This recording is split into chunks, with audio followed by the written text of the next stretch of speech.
Greetings, Lore Masters. Tonight, our chronicle covers the early stumbling steps into a world that wants nothing more than to see you flattened by a golden halberd. The sun hangs low over the lands between, casting long amber shadows across the fields of Limgrave, where the grass whispers secrets of fallen kingdoms and the shattering that broke the world. You step out from the darkness of a tomb, the fresh air hitting your lungs, and there he is, the Tree Sentinel, a gilded giant patrolling a path you aren't yet ready to walk. Let's be honest, you probably wouldn't survive a trip to the Church of Erdtree without accidentally rolling into a pit of poisonous lilies, and that's okay. We're all just tarnished after all, seeking a spark of grace in a very dark room. So, before you get comfortable, take a moment to like the video and subscribe, but only if you genuinely enjoy what I do here. If you're tucked in or just winding down, I'd love to know where you're listening, from tonight and what time the clock shows on your wall. Now, dim the lights, maybe turn on a fan for that soft background hum, and let's ease into tonight's journey together. The first truth about Limgrave is that it is a masterclass in psychological warfare. The Tarnished emerges from the stranded folk's grave, blinking against the Erdtree's blinding radiance, only to be met by a masked man named Vare, who essentially tells them they are destined to die in a ditch. It's a warm welcome, isn't it? Just past him sits the Tree Sentinel, a boss who serves as our first brutally honest truth. Truth number 1. This golden knight exists solely to see if you have the common sense to walk around a problem you can't solve yet. He isn't a gatekeeper, he's an IQ test. Most of us failed that test repeatedly, throwing our ragged tunics and wooden clubs against his heavy plate armour until the realization finally dawned. Some battles are won by leaving them for tomorrow. As the wind whistles through the ruins of the Church of Erdtree, we find the second truth in the form of the Soldier of Godric. Deep in the tutorial cave, this poor soul stands as the ultimate participation trophy of Elden Ring. Fans still debate whether Soldier of God Rick is actually the secret final boss of the game, a meme that has elevated this basic enemy to legendary status. The honest truth? He is a tragic figure, a man wearing the colours of a lord who doesn't even know his name, standing guard over a hole in the ground while waiting for a Tarnished to accidentally parry him into oblivion. Moving further into the Weeping Peninsula and the hidden corners of the Limgrave cliffs, we encounter the Erdtree burial watchdogs. Truth number 3. These things are the stuff of clockwork nightmares. They don't move like living creatures, they move like frame rate stutters brought to life. There is something deeply unsettling about a stone cat with a sword that floats toward you with the rigid grace of a Victorian doll. An obscure lore tidbit found in the grey violet descriptions and various catacomb inscriptions suggests these watchdogs are modelled after cats, because feline creatures were once seen as guides for the dead, meant to usher souls back to the roots of the Erdtree. But the brutal honesty of the situation is that they aren't guiding anyone. They are mechanical janitors cleaning up the mess of a broken cycle of reincarnation. Then there is flying dragon Agheel. Truth number 4. Agheel is the ultimate vibe check for the open world. You're just wandering through a swamp, perhaps thinking about picking some mushrooms, when the sky turns dark and a prehistoric lizard decides to turn you into a charred marshmallow. The game is telling you that nowhere is safe, not even the puddles. The Tarnished scrambles through the muck, dodging flames that melt the very ruins around them, realizing that in Limgrave you are never the predator. You are merely a very small, very loud snack. Truth number 5 concerns the beastman of Farum Azula, tucked away in a small cave near the start. This boss is a core in-game fact of Limgrave. The Lands Between is a vertical world, not just a horizontal one. Finding a creature from a crumbling city in the sky hiding in a damp coastal cave tells us that the world is literally falling apart.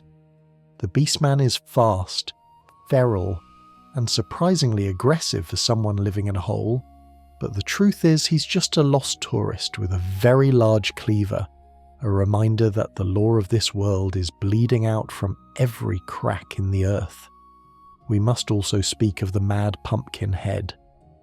Truth number 6. Wearing a giant vegetable on your head does not make you invincible, but it does make you very, very annoyed. These bosses are often found guarding Selene the sorceress, and their brutal honesty lies in their tragic backstory. They are driven mad by the buzzing of insects trapped inside their helmets, making their frantic head-smashing attacks less of a combat strategy and more of a desperate attempt to stop the noise. Every time you dodge that massive flail, remember that you're fighting a man who just wants a bit of silence. As we approach the gates of Stormvale, we encounter the most infamous truth of all, Margit, the fell omen. Truth number 7. Margit is the moment your childhood ends. He is the brick wall that FromSoftware built specifically to stop you from progressing until you've learned how to properly time a roll. His attacks are intentionally delayed, designed to punish your muscle memory and your panic. Put these foolish ambitions to rest, he growls, and honestly, he has a point. Most of us were quite foolish, thinking we could just stroll into the castle because we found a slightly better sword. Margit isn't just a boss, he's a teacher who hits you with a cane until you learn your lessons. Truth number 8 is about Patches. Oh, Patches, the only boss in the game who understands the value of a tactical retreat. Encountering him in Murkwater Cave is a lesson in the brutal honesty of human nature. He's a coward, a thief, and a liar, but he's also the most relatable character in the game because he's the only one smart enough to surrender when things go south. In a world of gods and monsters who fight to the bitter end, Patches is the guy who just wants to sell you some trash and survive another day. The landscape of Limgrave is littered with these early lessons. The Tibia Mariner, truth number 9, is a skeleton in a boat who is somehow both the easiest boss in the game and the most confusing. Why is there a boat in a shallow pond? Why does he summon giant skeletons to do his dirty work? The truth is that the Mariner is a visual representation of how stagnant the Lands Between has become. Even Death is bored, rowing in circles in a puddle that barely reaches his knees. Truth number 10 takes us to the Bloodhound Knight, Darrowil, trapped within Evergale. This fight teaches us that speed is a weapon just as much as steel. Darrowil doesn't run. He teleports through the air in a blur of claws and curved metal. The honesty here is that the world of Elden Ring doesn't play by your rules. It doesn't care if you're heavy rolling or if you haven't leveled vigor.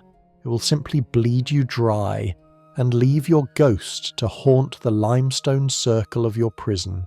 We wrap up our early truths with the Leonine Misbegotten, found at the very tip of the Weeping Peninsula. Truth number 11. The monsters of this world often have more dignity than the lords. This creature, a mix of man and beast, fights with a ferocity born of pure resentment. He has stolen the grafted blade greatsword, a treasure of Morn, not because he wants power, but because he's tired of being treated like a slave. The brutal truth of Limgrave is that the order everyone wants to restore was built on the backs of people like him, and his boss fight is just a desperate scream against an unfair system. The night air in Limgrave is getting colder now, the golden glow of the Erdtree flickering like a dying candle. We've faced the sentinels, the dragons, and the omens, and yet we've barely scratched the surface of the castle that looms over the cliffs. The wind picks up, carrying the smell of salt from the sea and the metallic tang of blood from the battlefield. You rest at a site of grace, the tiny spark of gold offering a momentary reprieve from the truths we've uncovered. You've learned that the first bosses aren't there to stop you, they are there to forge you. They are the hammer, and you are the anvil. And as you look up at the jagged spires of Stormvale, you realise that the honesty of this world is only going to get more brutal from here. The wind howls different up here.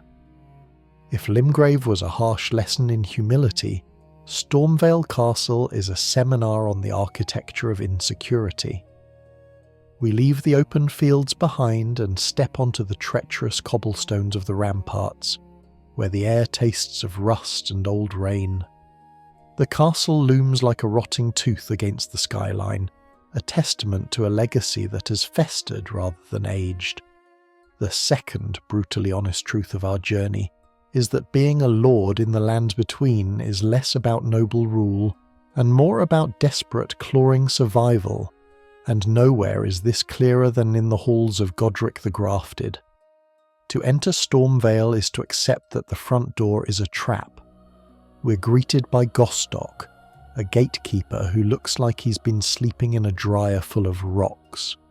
Truth number 12. Gostock is the embodiment of petty corporate bureaucracy. He advises you to take the side entrance, which seems helpful until you realise he spends the rest of your dungeon run stalking you like a bad ex-boyfriend, stealing a percentage of your runes every time you die. It's a harsh economic lesson. Taxes exist even in a fantasy apocalypse, and the tax collector is a tall, emaciated guy who hates you personally. Navigating the cliffside, we encounter the true rulers of Stormvale. They aren't knights or soldiers, they are the Warhawks. Truth number 13. Whoever decided to tape swords to the feet of giant birds was a visionary of pure malice. These creatures don't just attack, they throw explosive barrels with the accuracy of a professional quarterback. It's one of those moments where the game laughs at your high fantasy expectations.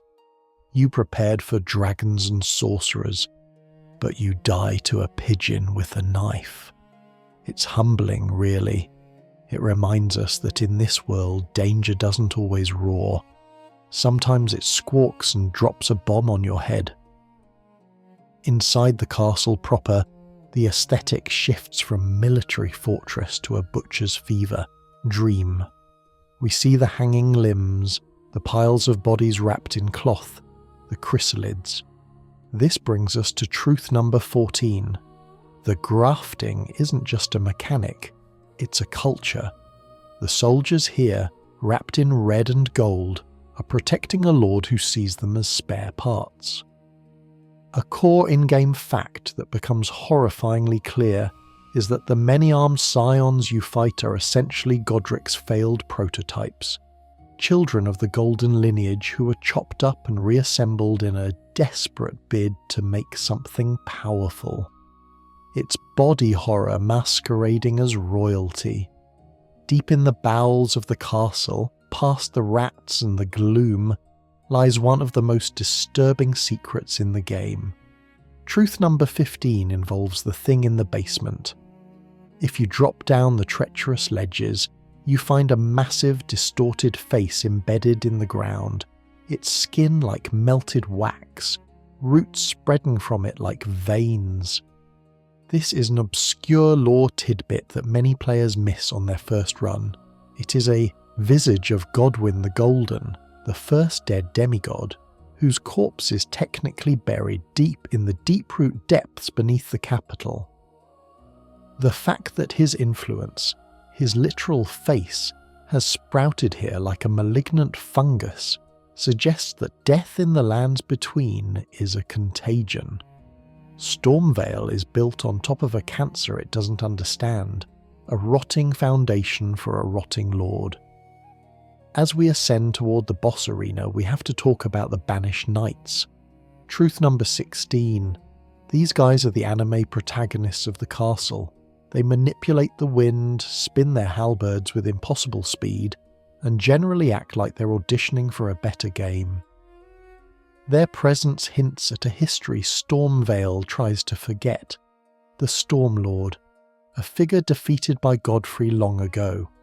The knights still channel the power of the storm, serving a new master who can barely control the wind they wield so effortlessly. And then we reach him, the lord of all that is golden, Godric. Truth number 17 is that Godric is the most pitiful creature in the entire pantheon of Elden Ring bosses. When we finally meet him, he isn't standing tall, he's groaning, caressing the lifeless grey arm of a dragon he's attached to his shoulder. He's a mess of extra fingers and misplaced joints, a cobbling together of the other people's strength because he has none of his own. The community often debates his power level, but the brutal honesty is that Godric is the runt of the litter, as the NPC Kenneth Haight so elegantly puts it. He's a man wearing a muscle suit made of actual muscles, trying to convince the world he's a bodybuilder. The fight itself is a spectacle of overcompensation. "I command thee, kneel," he screams, demanding respect he hasn't earned. His attacks are wild, flailing tantrums.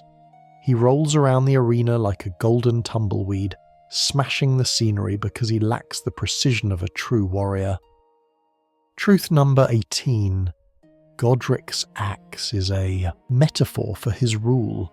Heavy, impressive to look at, but unwieldy and prone to getting stuck in the ground.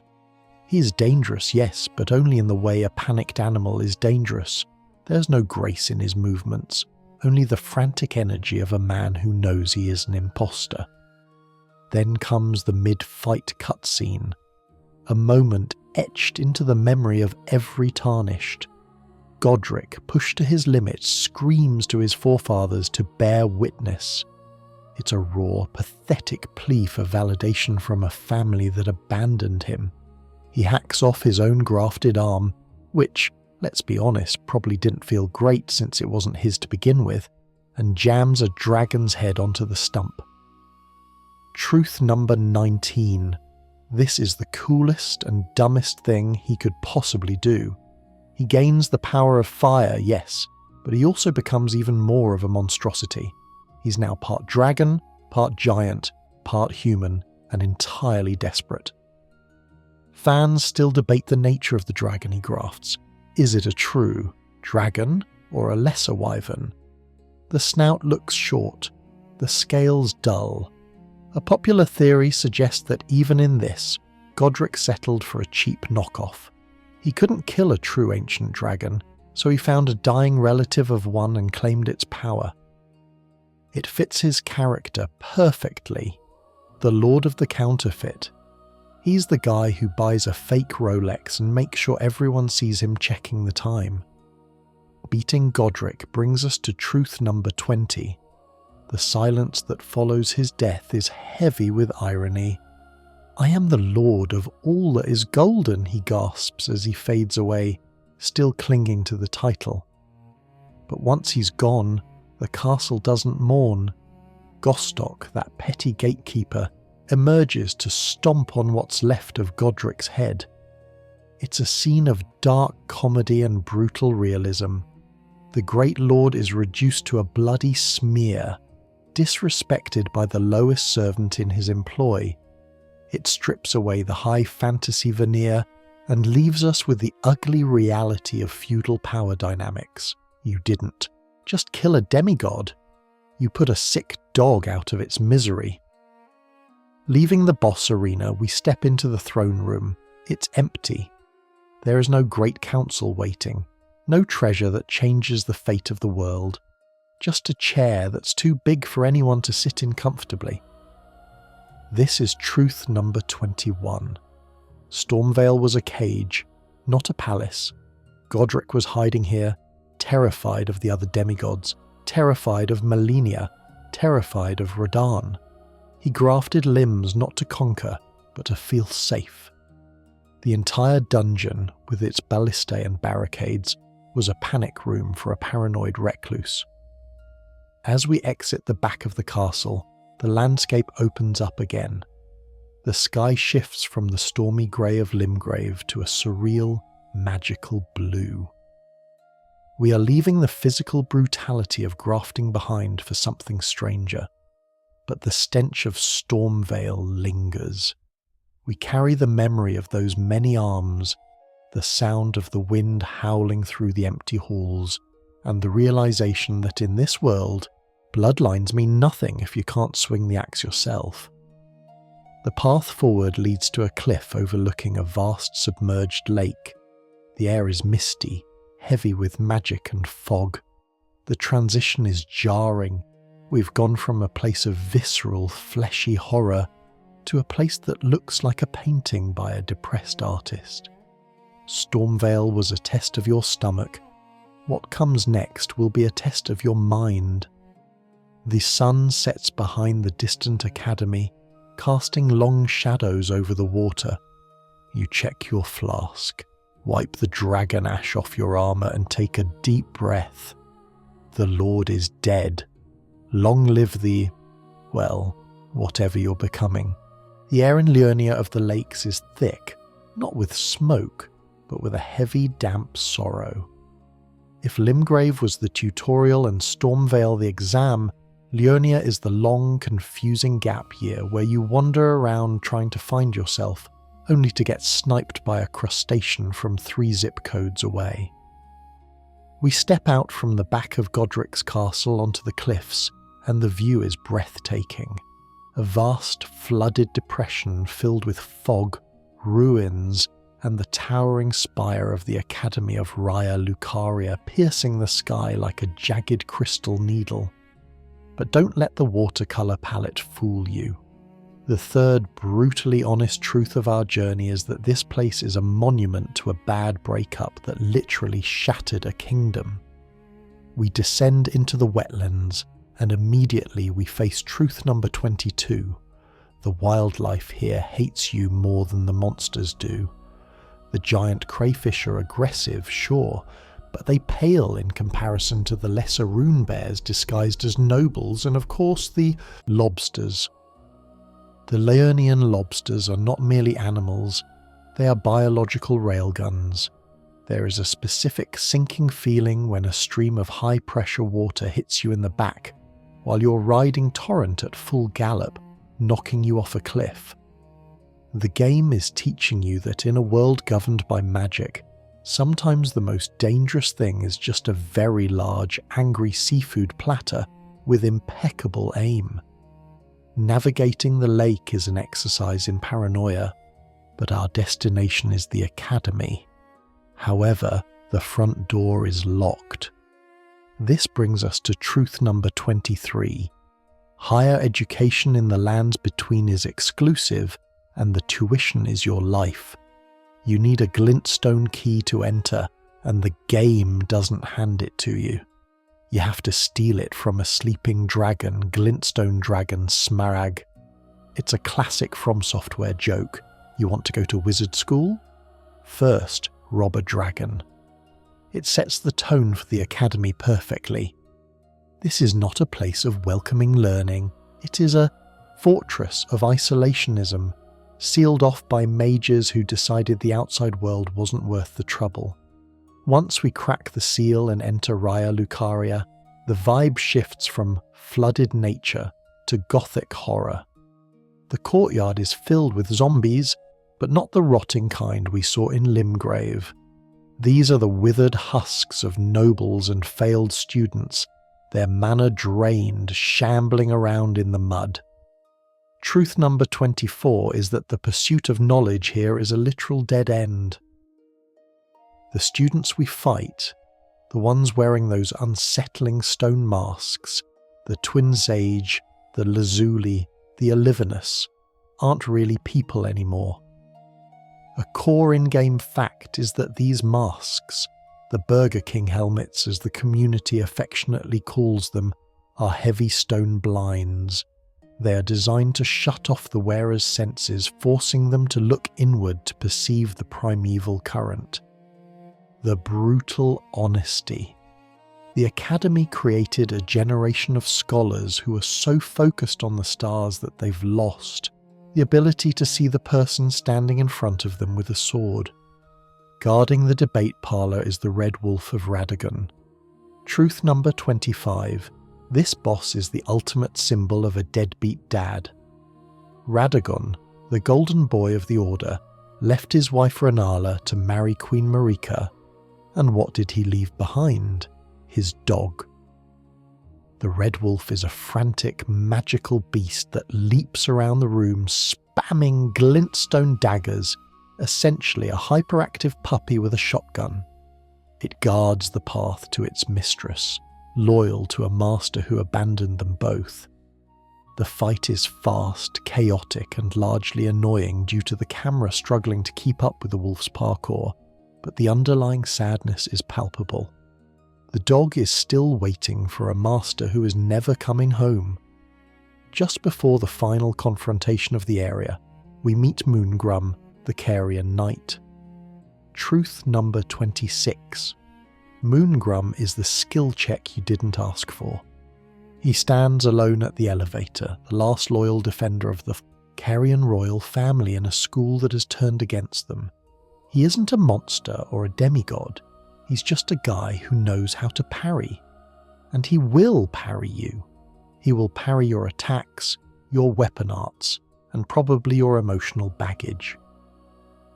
There is a profound respect to be had for Moongrum. In a castle full of sorcerers flinging blue pebbles from a distance, he is the one man willing to look you in the eye and stab you in the chest. Then the elevator rises, the great library doors open, and we meet her. Renala, Queen of the Full Moon. Truth number 27 is that the first phase of the Renala fight is the most unsettling experience in the game. It's not a battle. It's a disturbing trip into a broken mind. The library is dark, filled with sweetings. Juvenile scholars crawling on the floor, singing lullabies, throwing books and breathing fire. Renala floats above in an amber bubble, clutching an egg, oblivious to your presence. She isn't fighting you. She's completely checked out of reality. The boss mechanics involve smacking the singing children until her bubble breaks and she falls to the floor. It feels wrong. You aren't a warrior here. You're an intruder in a hospice, beating up the patients to get to the head matron. The lore behind this phase is tragic. An obscure lore tidbit found in the descriptions of the juvenile scholar Set suggests that the rebirth process Renala has perfected is flawed. The sweetings are frail, short-lived and childlike because without the Great Rune perfectly mastered, those reborn are frail and lose their memories. Renala is trapped in a loop of birthing these imperfect children, trying to fill the void left by her husband and her daughter Rani, who cast aside her own flesh. She's the head of the greatest academy in the world, yet she's been reduced to a babbling recluse, clutching the amber egg Radagon gave her, a parting gift that feels more like a cruel joke than a token of love. But then, the second phase begins. Darkness swallows the library. A voice echoes from nowhere, Rani the Witch, intervening to protect her mother's dignity. Truth number 28. You never actually fight Renala at her prime. The sorceress you battle in the illusionary moonlit lake is a magical security system created by Rani. Upon my name as Rani the Witch, Mother's rich slumber shall not be disturbed. It is a spectral projection of what Renala used to be, a terrifyingly powerful mage who could conjure dragons, giants and bloodhounds with a wave of her staff. This brings us to truth number 29. The Carian royals were terrifying. In this illusion, we see why the Golden Order couldn't defeat Liurnia and had to marry into it instead. Renala rains down comets like casual rain. She summons of her own, trolls, dragons, wolves, turning the gameplay mechanic against you. It's a spectacle of pure magic, a stark contrast to the sad, broken woman in the library. The brutal honesty here is that we are fighting a memory. We are fighting the ghost of the woman Radagon fell in love with before he broke her heart and the Golden Order broke her mind. Fans often debate the nature of the amber egg Renala holds. Is it a great rune? Yes, the rune of the unborn. But some theories suggest it is more sinister, a vessel intended to grow a new body for an outer god, or perhaps a failed attempt by Radagon to create life independently of Marika. Regardless, truth number 30 captures the essence of this encounter. Winning doesn't feel like a victory. When the illusion fades, Renala is back on the floor, unharmed but confused. She doesn't die. She doesn't explode into dust. She just sits there, asking if you want to be reborn. You didn't defeat a villain. You just survived a domestic dispute. The Academy of Raya Lucaria, for all its magical prowess, is a hollow shell. The war between the Carian royals and the Cuckoo Knights, mercenaries, who realised magic was dangerous and turned against their masters, has left the place in a stalemate. The truth of Liurnia is that intelligence without wisdom leads to ruin. The sorcerers studied the stars so intently they forgot about the ground beneath their feet. They wore stone masks to filter out the distractions of the world, only to become blind to the suffering within their own walls. Leaving the library, we step back out onto the balconies. The view of the Erdtree is distant here, obscured by the eternal twilight of the region. We have a great rune, but it belongs to a woman who has no interest in being a lord. We have the ability to respec, to change who we are, a mechanic tied directly to Renala's obsession with rebirth. It's a meta-commentary on the player's journey. We can change our stats, our face, our build, but we're still just tarnished, wandering through the wreckage of a family drama that played out centuries before we arrived. The water of the lake laps against the stone pillars below. The sound of chanting drifts from the windows of the classrooms. The magic of Liurnia is seductive, beautiful, and blue, but it is cold. It lacks the fire of ambition we saw in Godric. It is the magic of stasis, of holding on to a past that is already gone. As you mount Torrent and ride away from the Academy, dodging one last precise shot from a giant lobster, you realise that the most dangerous thing in the lands between isn't a dragon or a god. It's love. Love built this academy, and love destroyed it. And now, you're off to find the next shard of the ring, leaving the Queen of the Full Moon to hug her egg in the dark, waiting for a husband who is already ruling the world with someone else. If Liurnia was a cold, wet blanket of sadness, Caelid is a fever dream wrapped in barbed wire. We leave the serene, foggy lakes and cross into a landscape that looks like the inside of a raw wound. The sky is a bruised purple, the ground is a fungal crust of crimson, and the air hums with the buzzing of flies the size of cats. This brings us to truth number 31. Caelid isn't just a difficult area, it is a biological hazard. FromSoftware didn't just design a wasteland, they designed a panic attack. The giant crows with teeth, the dogs with heads disproportionately large for their bodies, the T-Rex dogs as the community calls them. Everything here exists to tell you that nature has broken its contract with life. Our destination is Redmane Castle, sitting on the southern tip of this hellscape. Unlike Stormvale, which was a maze of defences, Redmane is curiously empty. The teleporter at the bridge skips the siege entirely, dumping you right into the courtyard. Truth number 32. The Radan Festival is the grimiest party you will ever attend. The castle isn't empty because it's abandoned, it's empty because everyone is preparing for a funeral. The soldiers, the guests, the announcer Jeren, they aren't there to conquer, They're there to euthanize a god. It's a festival of mercy killing. You stand there with Alexander the Jar, Bled the Half-Wolf and a few others, nodding solemnly while festive music plays, knowing fully well you're about to walk into a meat grinder. The elevator ride down to the Wailing Dunes is a long, silent descent into the arena, and then the doors open.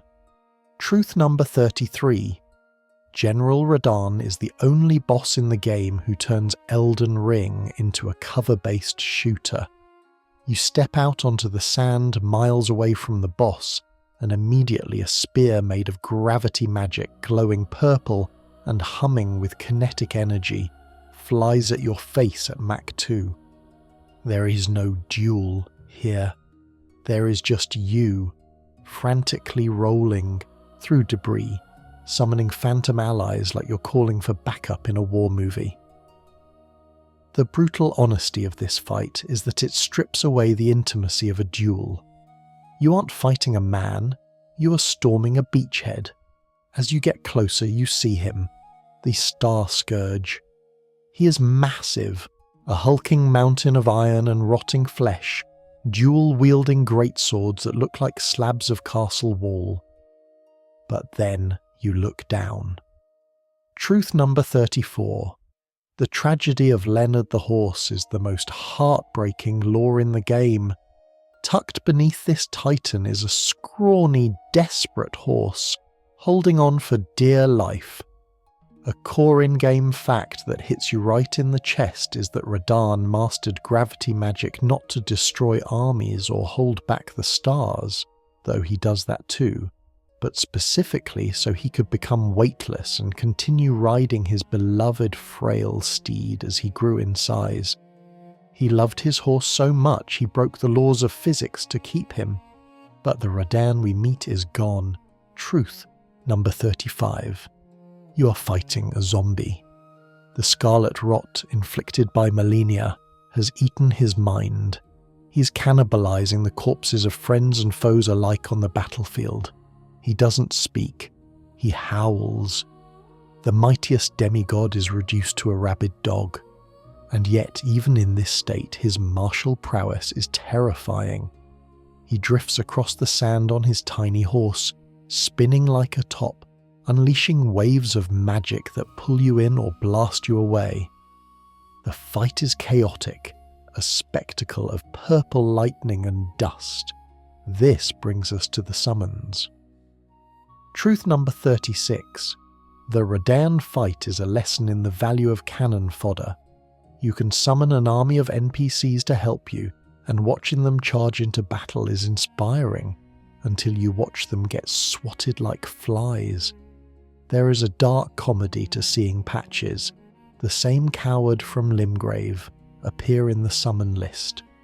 You summon him, he takes one look at the 50-foot demigod, and immediately severs the connection and leaves. Patches has returned to his world. It's the most honest interaction in the entire game. He looked at the odds, did the math, and decided he had better things to do. The community debate around Radahn is fierce. Who won the battle between him and Malenia? The game tells us it was a stalemate. Malenia bloomed, unleashing the rot to incapacitate him because she couldn't beat him martially. Radahn lost his mind. Malenia fell into a coma. Truth number 37. There were no winners in the shattering, only survivors who wished they had died. The cinematic trailer shows Malenia whispering something to Radahn before she blooms. For years, fans speculated on the words. Was it a curse? A spell? Recently revealed lore suggests she whispered, "Miquella awaits thee, O promised consort." This recontextualizes the entire fight. It wasn't just a war for territory, it was a headhunting mission, but that's a story for the Shadowlands. Back in the Wailing Dunes, the fight enters its second phase. Radahn leaps into the sky and vanishes. The music swells. You look around, confused. Then, the sound of atmospheric re-entry begins. Truth number 38. Radahn doesn't just attack you, he becomes a meteor. He crashes back down to Earth in a fireball that wipes out half your summons and likely you if you aren't paying attention. It is the ultimate power move. It is the game reminding you that this man conquered the stars. He isn't just using gravity, he is the gravity of the situation. The most obscure lore tidbit here concerns the stars themselves. We're told Radahn conquered the stars, halting their movement. But what does that actually mean? In the world of Elden Ring, stars are often living creatures, beasts of the void like the falling star beasts or Astel. By holding the stars in stasis, Radahn wasn't just stopping astrology, he was holding back an alien invasion. Truth number 39 is that Radahn, even while rotting and insane, was passively saving the world from cosmic horrors every single second of every single day. His death, while a mercy to him, is actually a catastrophic failure for planetary defense. When the general finally falls, there is no grand speech. He simply collapses, and the magic holding the stars fades.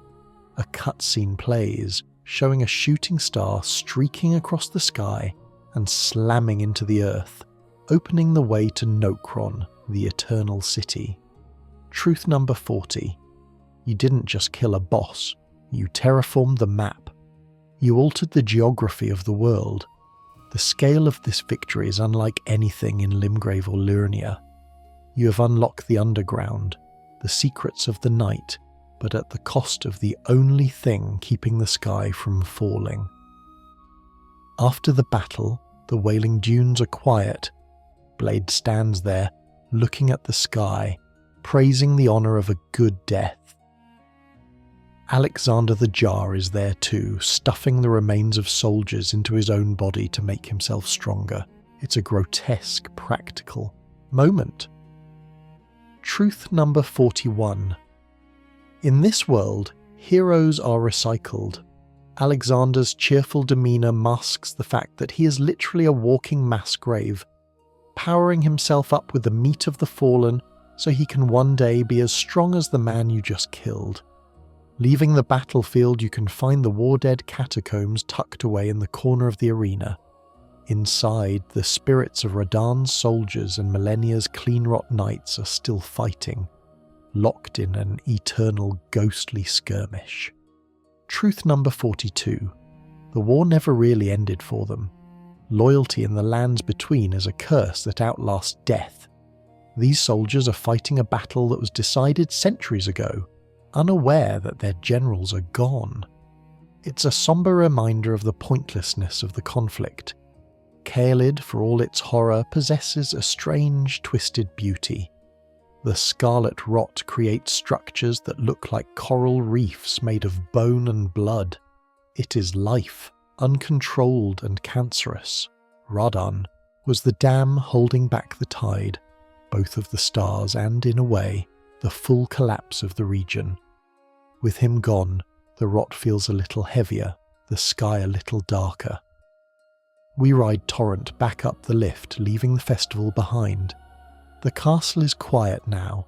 Gerron's work is done. The celebration of war is over, and the guests are packing up. You have a great rune that burns with fire, a stark contrast to the amber egg of Renala, or the anchored rune of Godric. This one feels heavy. It feels like responsibility. You look north, toward the plateau that has been inaccessible until now. The death of Radahn, or perhaps the collection of 2 runes, has triggered the opening of the path. The stars are moving again, and fate, whatever that means in a world where gods are dead, is back on the tracks. You take a moment to clean the red sand from your armour, pop a bolus to clear the lingering rot build-up, and sigh. One legend down, God knows how many more to go. The wind shifts, blowing from the north now, carrying the scent of golden leaves and altitude. The swamp of Caelid is behind us, but the high ground awaits, and as every gamer knows, the enemies don't get easier just because you beat the big guy. They just get more complicated. We ascend. Whether you took the cowardly but smart route through the ruin-strewn precipice to avoid the Dectus medallions, or you actually found both halves and rode the grand lift of Dectus like a returning king, the result is the same. The doors open, the air thins, and your screen is flooded with gold. We've arrived at the Altus Plateau. If Caelid was a nightmare of rot, Altus is a dream of eternal autumn. The leaves are always falling. The light is always that perfect golden hour photographers kill for, and the architecture is majestic. But don't let the Instagram filter fool you. The fifth brutally honest truth of our journey is that the Golden Order is repetitive, rigid, and absolutely obsessed with stopping you from walking on their lawn.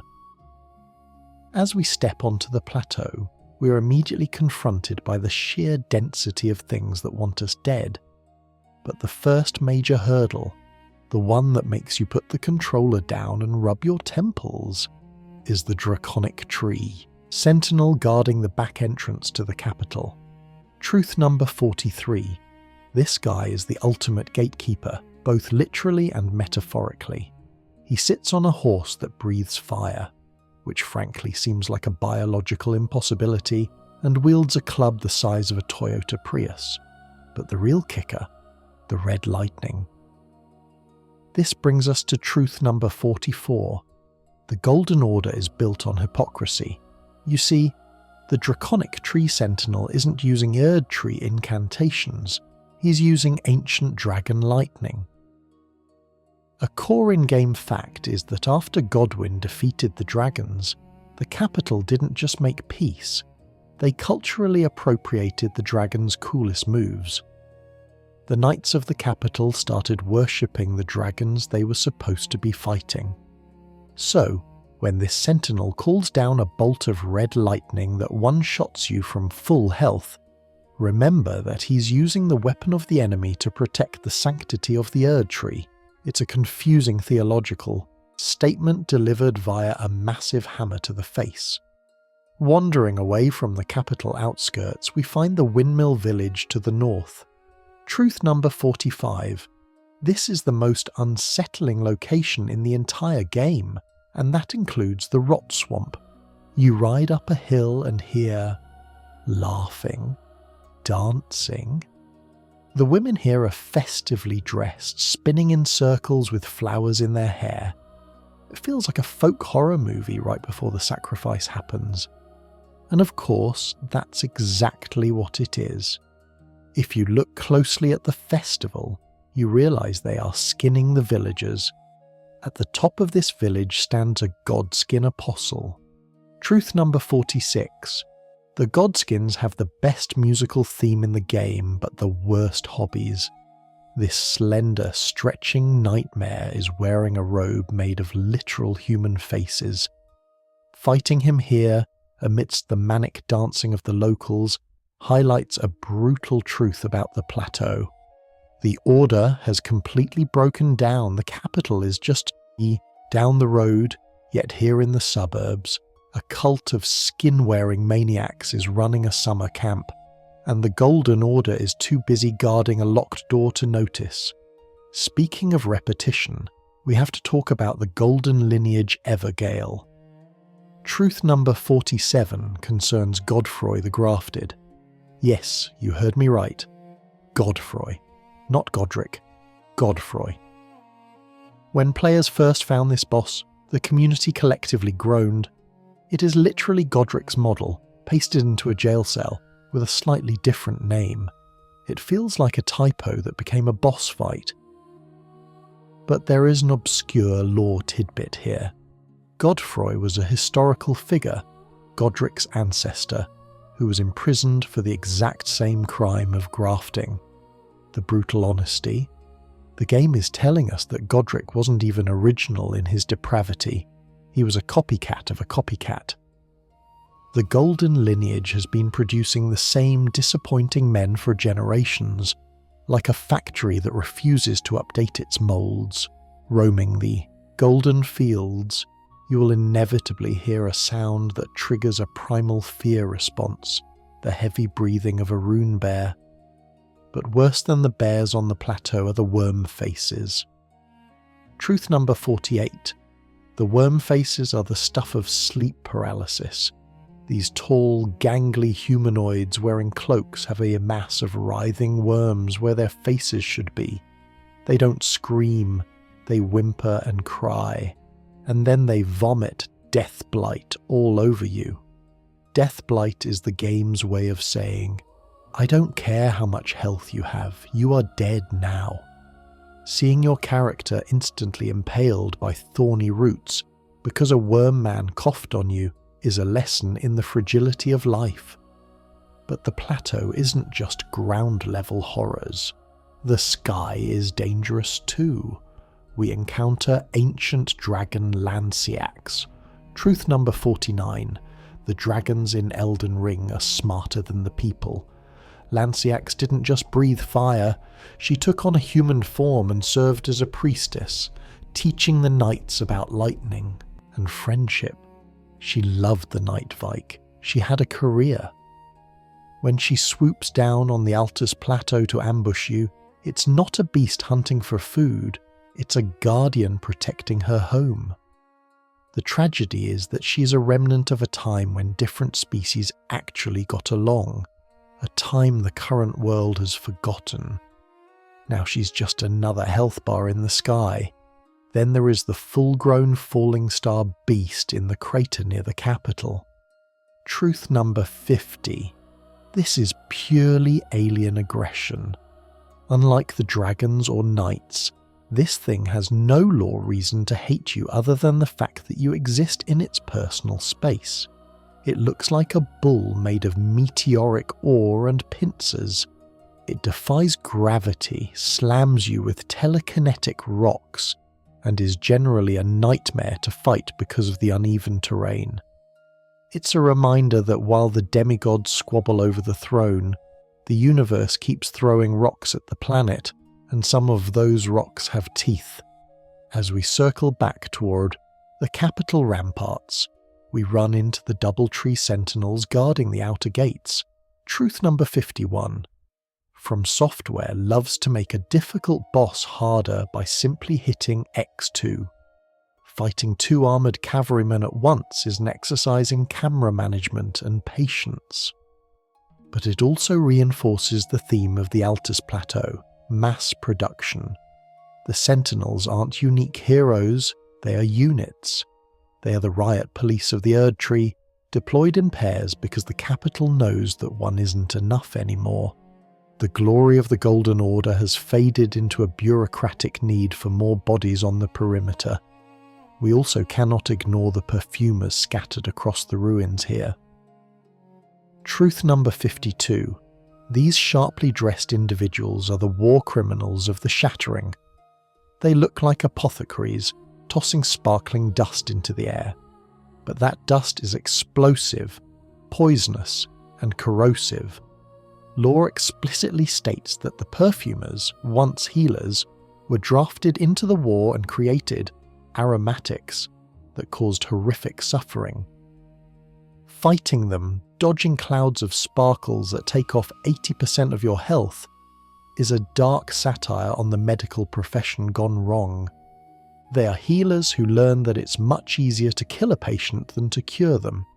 And lurking at night, we find the Knight's Cavalry and the bell-bearing hunters. Truth number 53. The Altus Plateau has a dangerous night shift.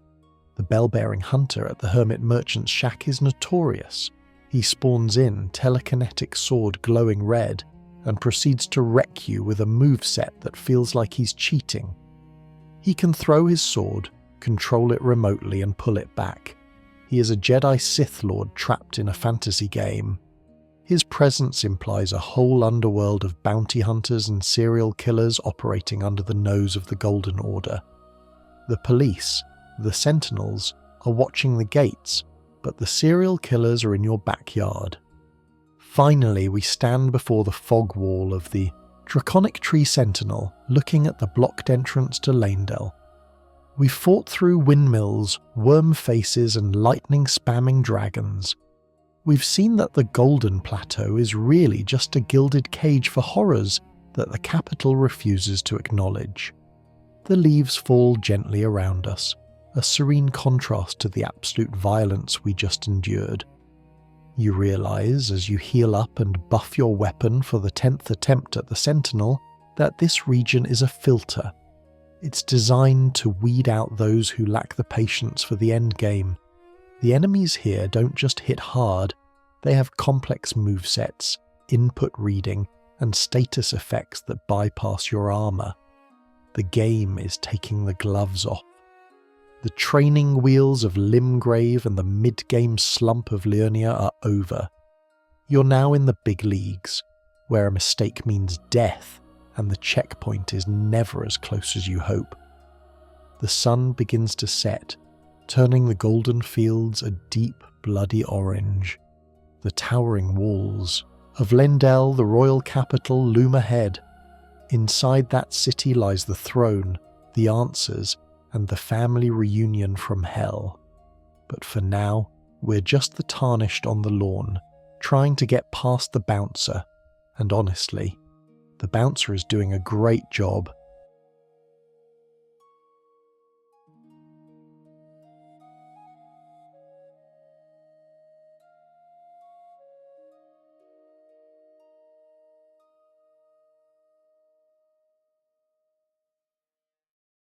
If the Altus Plateau was a gilded cage, Merzgelmir is the incinerator next door. To reach the 6th stage of our journey, we must turn our backs on the golden leaves and head west, toward the jagged, smoking peaks that claw at the sky like blackened fingers. The air here doesn't just smell of sulphur, it smells of old war. The road to the Volcano Manor is paved with the corpses of soldiers who died fighting an enemy they couldn't possibly understand. Truth number 54. The path to Rykard is the single most frustrating vertical labyrinth in gaming history. There are ladders here that remind you of this Snake Eater climb, but instead of a stirring vocal theme, you get a grafted scion screaming at you while you frantically mash the climb faster button. This region is a battlefield frozen in time. The Leyndell soldiers are locked in a stalemate with Rykard's machines, the abductor virgins. This brings us to truth number 55. Rykard is the Tony Stark of war crimes. These machines, Iron Maidens on wheels with swinging pendulums, are horrifyingly efficient. An obscure lore tidbit found in the descriptions of the volcanic sorceries reveals that Rykard rediscovered the ancient hexes of the mountain and combined them with engineering to create machines specifically designed to hunt tarnished. The abductor virgins don't just kill, they capture. They possess a snake-like interior that pulls victims into a burning belly, a mechanical foreshadowing of the fate that awaits the Lord of the Manor himself. Once we finally navigate the cliffs, dodging the frenzied trolls and the falling star beast that guards the crater like an angry asteroid, we arrive at Volcano Manor. It's elegant, warm, and distinctly civilized. Truth number 56. Evil has excellent interior design. Tanith, the lady of the manor, greets you not with a weapon, but with a job offer. Join the recusants, hunt your fellow tarnished, and defy the Erdtree. The brutal honesty here is that 99% of players say yes immediately, not because they agree with the philosophy of blasphemy, but because they want the armour sets. We murder benevolent NPCs like Great Horned Tragoth, a man who helps us fight Radahn, just to get his heavy armour. The manor proves that our morality has a price tag, and it's surprisingly cheap. Inside the hidden walls of the manor, the facade drops. We find the torture chambers, the lava flows, and the snake men. Truth number 57. The man-serpents are a biological joke that stopped being funny the moment they picked up a whip. They can stretch their necks to impossible lengths to bite you from across the room. It's a design choice that is both goofy and terrifying, reinforcing the theme that life in Gelmir is malleable, stretchy and wrong. Guarding the inner sanctum is the Godskin Noble. We mentioned the efficiency of the Apostles earlier, but the Noble is a different breed of horror. Truth number 58. This boss breaks the laws of physics out of spite.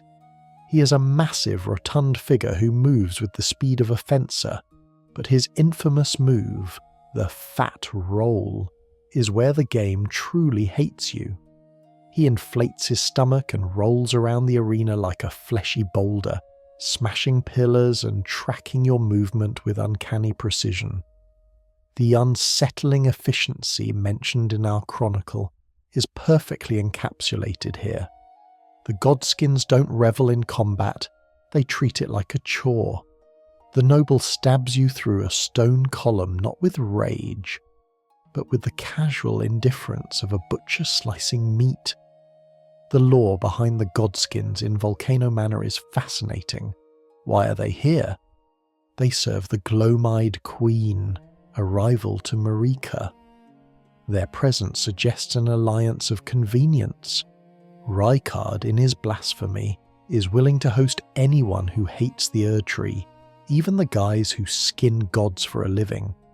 It's a "the enemy of my enemy is my guest" situation, and it makes the manor feel like a convention. Center for heresy.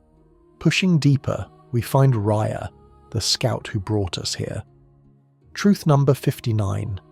In a castle filled with murderers, torture devices and snake monsters, the monster is the only decent person.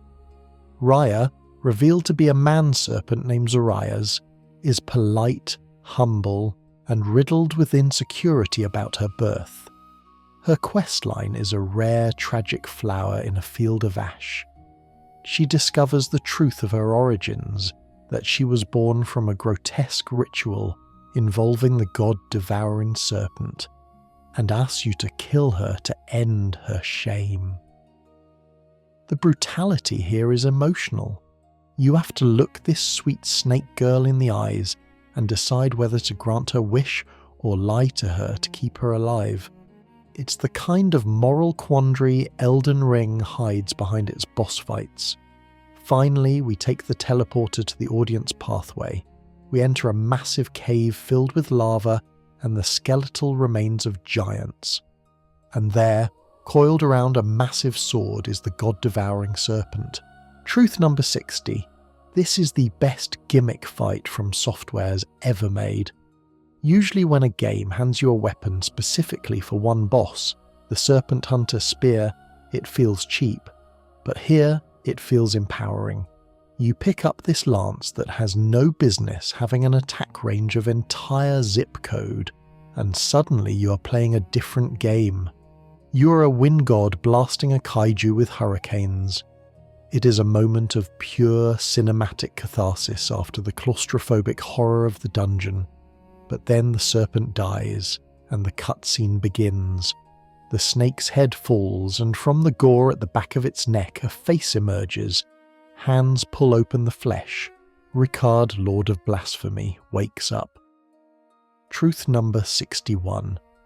Rykard's voice acting is a meme that accidentally circled back around to being terrifying. "Together," he croaks, "we will devour the very gods." It's over the top, guttural and wet. It sounds like a man speaking through a throat full of blood, and the reality of his existence is the most brutally honest thing on the mountain. Rykard didn't just tame the snake, he let it eat him. He fed himself to an ancient deity to gain power. He is not the rider, he is the fuel. The fight against Rykard is a visual overload of skulls, lava, and red spirits. He pulls a sword from the snake's mouth, the blasphemous blade, which is covered in smaller, writhing arms. Truth number 62. This weapon is a symbol of his family. Those arms belong to the heroes he has eaten. When he says family, he means a collective consciousness of digested souls trapped in his gullet forever. It gives a whole new, horrific meaning to his invitation. He doesn't want allies, he wants calories. Fans still debate the power dynamic here. Who is driving the bus? Is it Ricard or the Serpent? The Serpent was an ancient god of Gelmir long before the Erdtree. Some theories suggest Ricard thought he could control it, but the Serpent simply absorbed his ambition along with his body. The fact that the snake comes back to life in the second phase, with Ricard merely acting as a turret on its back, suggests the beast was always the one in charge. Ricard is just the hood ornament on a biological tank. When you finally slay the Lord of Blasphemy, the silence that returns to the cave is heavy, but if you return later, you find perhaps the most disturbing scene in the entire game. Truth number 63. Tanith is eating him. She's kneeling in the lava, weeping and consuming the raw, serpentine flesh of her lord. "It will not end here," she whispers. "I will become his vessel." It's disgusting. It's cannibalism driven by a twisted form of love. It forces us to confront the reality of the Volcano Manor's ideology. They talk about freedom and strength, but in the end, they are just a cycle of consumption. The strong eat the weak, and then the strong get eaten by something stronger, or by their grieving widows. Leaving the audience pathway, the manor feels different. The NPCs are gone, the fire in the fireplace has died down, the illusion of a noble rebellion is shattered. You realise that Ricard was just a hoarding dragon in a different skin, collecting champions like coins and swallowing them whole. The blasphemy wasn't a grand philosophical stance against the greater will, it was just a hungry man who refused to die. We step back out into the cool air of the plateau, the smell of sulphur clinging to our clothes. We have the great rune of the Praetor, a rune that rewards us for killing enemies by healing us, a mechanic that encourages us to adopt Ricard's philosophy. We are the Predator now. The journey continues east toward the capital that Ricard failed to take. The shadows are getting longer, and the truths are getting more personal. We've seen madness, rot, and now gluttony. But the centre of the world awaits, and the King of Morgoth is waiting to show us that loyalty can be just, as destructive as blasphemy. We leave the seething blasphemy of the Volcano Manor behind and turn our eyes back to the light. If Gelmir was a study in chaos, Lindell, the royal capital, is a masterclass in denial. We finally breach the walls, perhaps after defeating that draconic Tree Sentinel who was guarding the back door like an overzealous bouncer. And the view that greets us is arguably the most breathtaking in the entire game. Endless rows of white stone buildings, golden roofs shimmering under the light of the Erdtree, and a massive petrified dragon corpse draped over the city like a catastrophic blanket.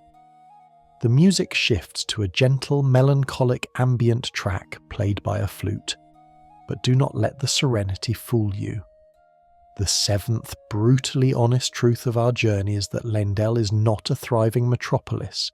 It is a golden tomb where the lights are on, but nobody is home. As we navigate the streets, we encounter the Oracle envoys. Truth number 64. These guys are the funniest looking enemies in FromSoftware history, and they exist solely to humiliate you. They look like marshmallow snowmen holding brass tubers, tooting bubbles at you from the rooftops. It's hard to take the apocalypse seriously when you're being killed by a jazz band, but their presence is a core in-game fact. The envoys only appear to herald the coming of a new age or a new god. Their arrival in the capital means they know the current administration is finished. They are the vultures of the Golden Order, just cuter and sound like a synthesizer.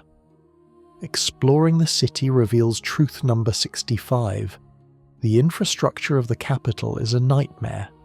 To reach the throne, you have to climb the wing of the giant stone dragon Gran Sax. This isn't a metaphorical climb. You're literally running up a dead god's appendage. This dragon, responsible for the only time Lendal's walls were ever breached, is now just part of the architecture. It's a subtle nod to how the Golden Order assimilates everything. They didn't remove the dragon. They just built around it and pretended it was part of the plan. It's the ultimate "this is fine" meme in city planning form. Before we reach the main event, we must confront the golden shade of Godfrey, the first Elden Lord. Truth number 66.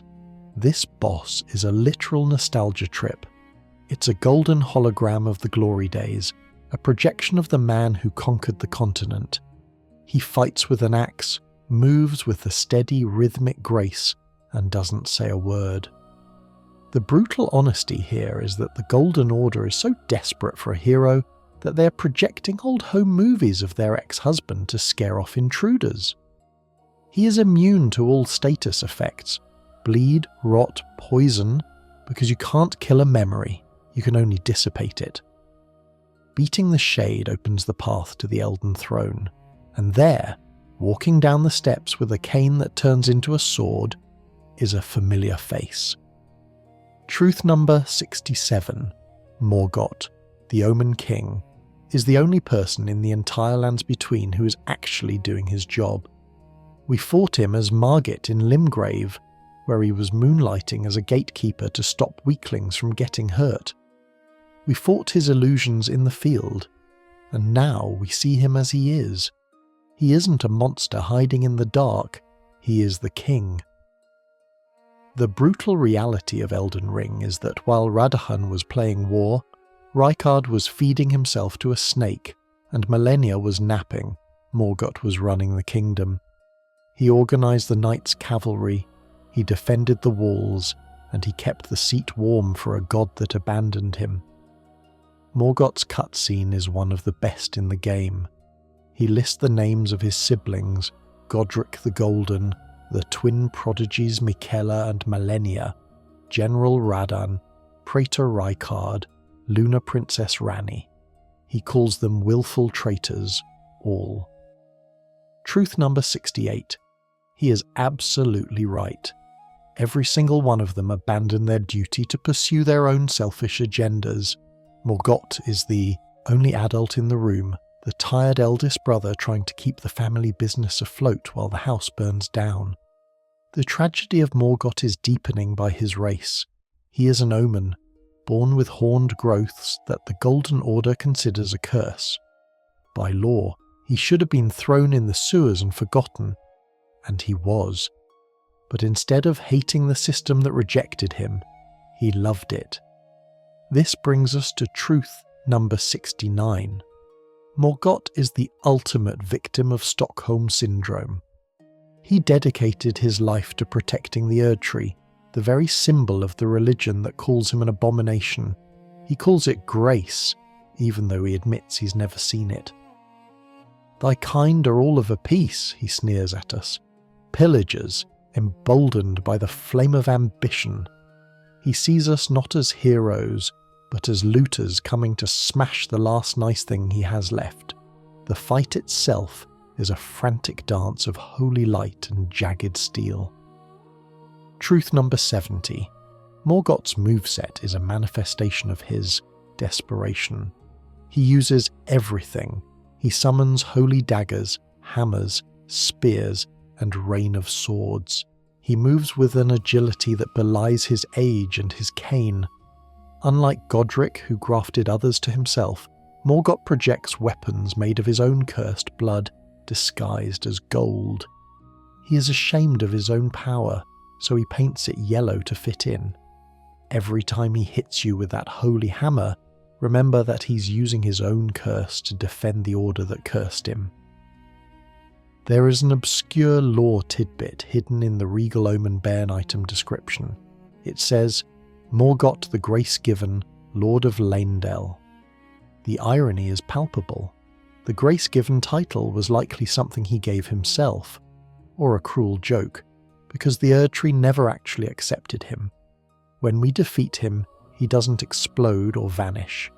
He shrinks, he coughs up a few last words, and then he lies there. Truth number 71. The reveal of Morgott's true body is heartbreaking. The horns fade, the hulking mass shrivels, and he is left as a small, withered man lying on the steps. The curse that defined his life and his power leaves him in death, revealing just how frail he really was. He tells us, with his dying breath, that the Erdtree is sealed. "None shall take the throne," he wheezes. "Relinquish thy foolish ambitions." Even in death, he's trying to save you the disappointment. He tried to enter the tree and it rejected him. He knows that the door is locked from the inside. We ascend the stairs to the Erdtree expecting victory. We have the runes. We have the power. We touch the wall of thorns. It refuses to yield. Truth number 72. The entire journey up to this point was a lie. The two fingers told you to become Elden Lord. They told you to gather the runes and go to the capital, but the Erdtree has sealed itself shut with impenetrable thorns. The Golden Order is broken, not just politically, but mechanically. It's like fighting your way to the CEO's office only to find out the building has been condemned and the elevators are out of service. This moment of rejection is pivotal. It forces us to realize that following the rules is impossible. The system is rigged. Morgott spent his life playing by the rules and died a failure. We, the Tarnished, played by the rules and got locked out. The only way forward is to burn it all down. The community debate around Morgott is fascinating. Is he a villain? Most fans now consider him the tragic hero of the story. He is the King Lear of the lands between, a man who loved his father, Godfrey, and his heritage too much to see it for what it was. Some theorize that the Margit's shackle item works on him not just because of magic, but because of trauma. It's a remnant of his childhood in the sewers, a reminder of the chains that bound him. Using it in the fight is essentially weaponizing his PTSD. It's effective, but it makes you feel like a monster. Looking around the boss arena, we see the empty thrones of the other demigods. Truth number 73. These chairs are a monument to a dysfunctional family dinner. The fact that Morgott kept them dusted and arranged in a semicircle implies he was always waiting for them to come back. He held on to the hope of a reunion that would never happen. Godric is dead by your hand. Rykard is snake food by your hand. Radan is rot dust by your hand. We are the reason his family reunion is permanently cancelled. As the realization sets in that the Erdtree is impenetrable, Malenia appears. She changes the terms of the deal. She tells us that to become Lord, we have to commit a cardinal sin. We have to burn the Erdtree. Truth number 74. The game shifts genres here.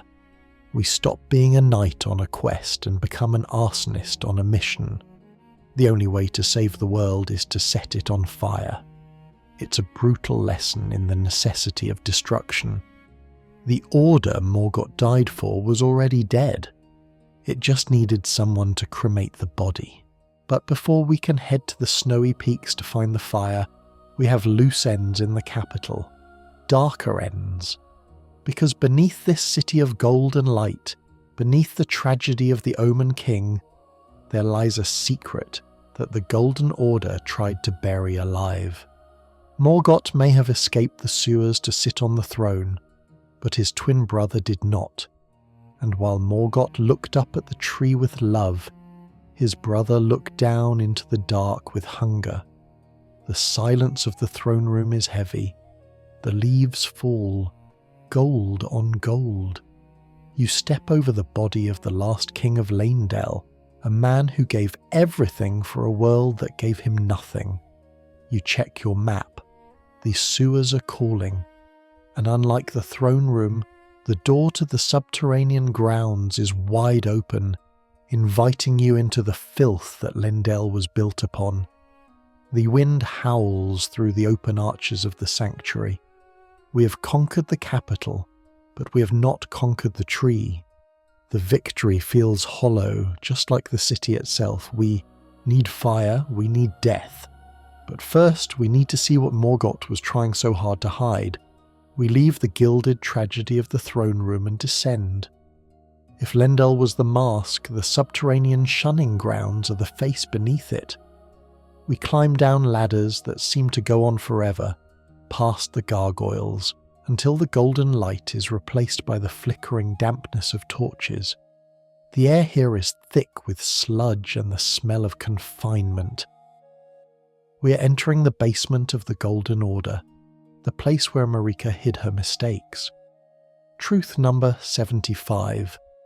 The sewer level in Elden Ring is a masterclass in claustrophobic game design. It's a maze of pipes, imps, and giant lobsters that, for some reason, live in the drainage system. Why are there lobsters in the sewer? No one knows. It's one of those questions that keeps you up at night, like, why is there a finger in my ring? But the real horror here isn't the wildlife, it's the omens. These are the brothers of Morgott, the ones who didn't get a crown or a cloak to hide their shame. They are left here to rot there, horns uncut, wandering in the filth. It's a stark reminder that the grace of the Erdtree is conditional. If you don't look the part, you get flushed. But we aren't just here to sightsee in the sludge. We are looking for a way out, or perhaps a way deeper in. Through a portal in the consecrated snowfield, or by following the bloody finger of White Musk Varay, we arrive at Mogwyn Palace. The transition is jarring. We step out into a cavern lit by a ghostly red mausoleum light. The sky, if you can call it that, is a swirling galaxy of blood. Truth number 76.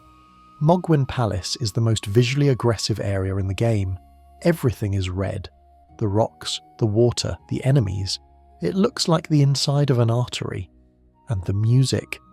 A bombastic, choir-heavy chant that sounds like a Gregorian monk screaming into a distortion pedal. It sets the tone perfectly. This is not a place of order, it is a place of feverish obsession. As we ride Torrent through the blood swamp, because of course there's a blood swamp, we encounter the Palace Approach Ledge Road. Truth number 77. This specific hillside is the site of the greatest genocide in gaming history. Millions of Albinaurics have died here, not because of law, but because of economics. This is the famous Rune Farm. Players come here, wave the sacred relic sword and wipe out 20 sleeping aliens in one swing to level up. The brutal honesty is that we, the players, are the villains of this particular story. The Albinaurics are just sitting there, literally sleeping, and we massacre them for pocket change. Mog may be the Lord of Blood, but we are the Lords of Inflation. Climbing the steps to the mausoleum, we pass the sanguine nobles and the red Albinaurics who have grown spikes. We realise that Mog's dynasty is a cult of mutation. He doesn't want subjects, he wants vessels for the formless mother, the outer god he discovered underground. While Morgott rejected his curse, Mog embraced it. He looked at the horns growing out of his eye and said, "This is a feature, not a bug." At the top of the elevator, we enter the boss arena. It is a Greek tragedy set on a sacrificial altar. A massive cocoon rests on a pelvic bone of stone, a single, withered arm hanging from a crack, and from a pool of blood he rises, Mog, Lord of Blood. Truth number 78. Mog has the most disturbing charisma of any demigod. He is well dressed in robes of silk and gold, wielding a trident that looks like a candelabra for a satanic dinner party. He speaks with a theatrical flair. Welcome, honoured guest. to the birthplace of our dynasty. He genuinely believes he is building something beautiful. He is delusional on a scale that is hard to comprehend. He has kidnapped his half-brother, Miquella, the eternal child, and is trying to force him into godhood so Mog can be his consort. It is, without a doubt, the darkest plotline in the game. It's not war, it's predation. The fight begins, and truth number 79 hits you. Mog is a caster who lifts. He swings his trident with brutal force, but he also throws blood flame, a mixture of fire and bleed build up everywhere. The arena becomes a hazard zone. You aren't just dodging attacks, you're watching your footing, trying not to step in the burning puddles that tick down your health bar. It's a fight that demands spatial awareness. But the real, brutally honest truth of this fight is the countdown. Tres, duo, unus! Mog counts down in Latin as the fight progresses, placing red rings around your character. It's ominous. You know something is coming, and then, at half health, he screams, Nihil, 0. Truth number 80. The Nihil transition is a vigor check from the developers. Mog stabs the sky, the screen turns red, and he siphons your blood to heal himself while dealing massive damage to you 3 times in a row. Unless you found the purifying crystal tier, a specific item hidden in a church in the Altus Plateau, you just have to tank it and chug potions like a frat boy at a keg stand. It's a mechanic that punishes you for not exploring. If you rushed here, you die. If you did your homework, you survive. It's the game asking, did you pay attention to the side quests? The fan debates around Mog have shifted recently. For years, he was seen as the irredeemable monster. But with the shadow of the Erdtree expansion looming, and the lore implications therein, a new theory has emerged. Did Miquella bewitch Mog? We know Miquella has the power to compel affection. Some items suggest Mog became obsessed only after kidnapping him. Truth number 81. It's possible Mog is a victim of his own captive. He thinks he's the mastermind, the lord of the dynasty, but he might just be a pawn in Miquella's 4D chess game, used to access the realm of shadow. It doesn't make him a good guy, he still runs a blood cult, but it adds a layer of pathetic irony to his grandeur. He's screaming about a dynasty that was never his to begin with. The fight continues into Phase 2. Mog sprouts wings. Actual wings. Truth number 82. A flying demon with a spear is exactly as annoying as it sounds. He swoops, he dives, he rains blood. The camera struggles to keep up. The spectacle is incredible, but the panic is real. The floor is on fire, the sky is bleeding, and a man in a robe is trying to poke you to death from the ceiling. It is Elden Ring at its most chaotic. When Mog finally falls, he reaches out to the cocoon one last time. Miquella is mine and mine alone, he croaks. Even in death he is possessive. He dissolves into dust, leaving the cocoon silent. Truth number 83. The silence of the cocoon is more terrifying than the fight. You expect Miquella to wake up. You expect a thank you, but there is nothing. Just a withered arm and a cracked egg. The dynasty was a hallucination. There was no response, no consent, no plan. Just a lonely omen talking to a sleeping god in a cave. The obscure lore tidbit here involves the formless mother. She's an outer god who craves wounds. Mog's incantations describe stabbing the formless mother to draw blood flame. He is literally hurting his own god to get power. It's a relationship based on pain. Unlike the Golden Order, which demands faith, or the Moon, which demands intelligence, the formless mother demands suffering. It's a theology of trauma. Standing in the empty arena, looking at the starry, bloody ceiling, You realise that Mogwyn Palace is a monument to unrequited love in its most toxic form. It's a dark mirror to the royal capital above. Morgott loved the Erdtree that rejected him. Mog loved the brother who wouldn't wake up. Both brothers were defined by their longing for connection in a world that only offered them isolation. You touch the site of grace.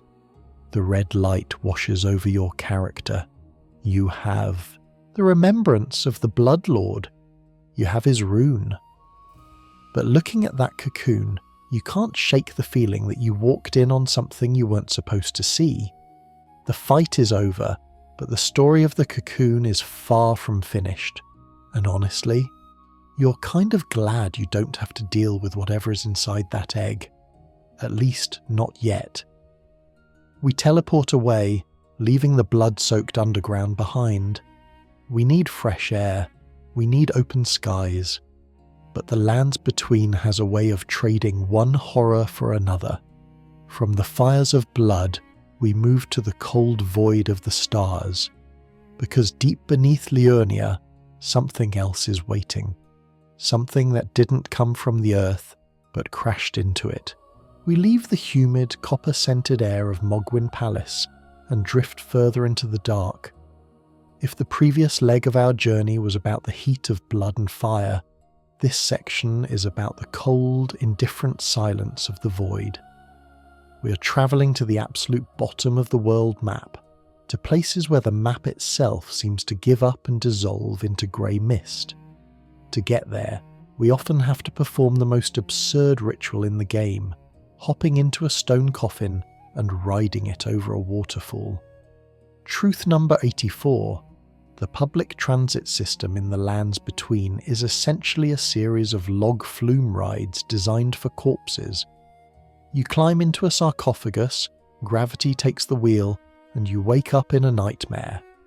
One such nightmare is the Lake of Rot. We briefly touched on rot in Caelid, but this is the source. It is a vast, subterranean sea of pink juice that wants to liquidate your organs. But if you sprint across it, chugging boluses like candy, you reach the Grand Cloister, temple of bugmen bowing in prayer, and past them lies the void. You step through the fog wall and find yourself walking on nebulae. The floor is stars, the ceiling is darkness, and floating in the middle of this cosmic nothingness is Astel, natural born of the void. Truth number 85. Astel is the most confusingly terrifying design FromSoftware has ever produced. It's a dragonfly. It's a skeleton. It's a galaxy. It has a human skull for a face, mandibles that click like a broken clock, and a tail that ends in a stinger. When you first enter, it immediately greets you with a purple laser beam that hits with the force of a train. It's a rude awakening. You aren't fighting a beast of the earth. You're fighting something that fell off the edge of the universe and is very angry about the landing. The combat with Astel is a lesson in camera management and existential dread. He teleports. One moment he's in front of you. The next, the screen is empty and you feel the panic rising because you know he's behind you. Truth number 86. Astel's grab attack is the stuff of horror movies. He duplicates himself, grabs you with multiple shadow hands, and eats you. It's an instant kill for many, a brutal reminder that in the grand scheme of the cosmos, you are bite-sized. But the lore here is fascinating. A core in-game fact is that Astel is a malformed star that destroyed an eternal city. This confirms that stars in Elden Ring are not balls of gas, they are living biological entities. This leads to truth number 87. The falling star beasts we fought earlier, the bulls made of rock, are just the larvae. Astel is the butterfly. It's a metamorphosis of cosmic horror.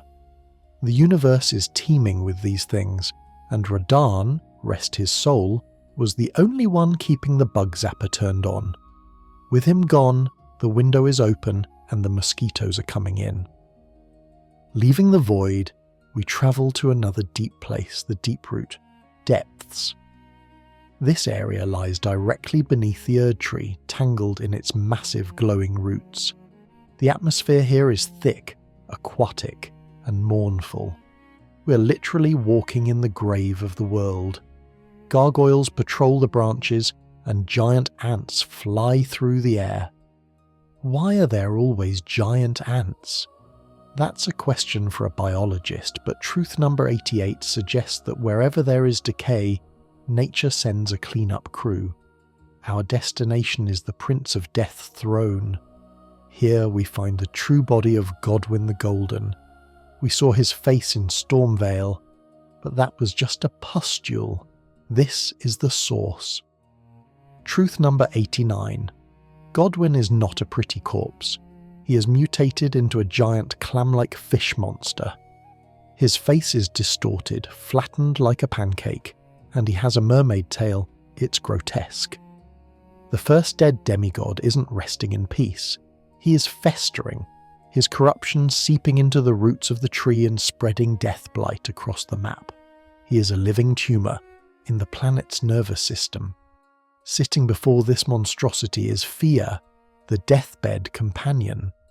Truth number 90. Fear is the most misunderstood character in the game, largely because of the hug debuff. When we first met her in the Round Table Hold, she offered to hold us. We said yes, because we are gamers and we are lonely.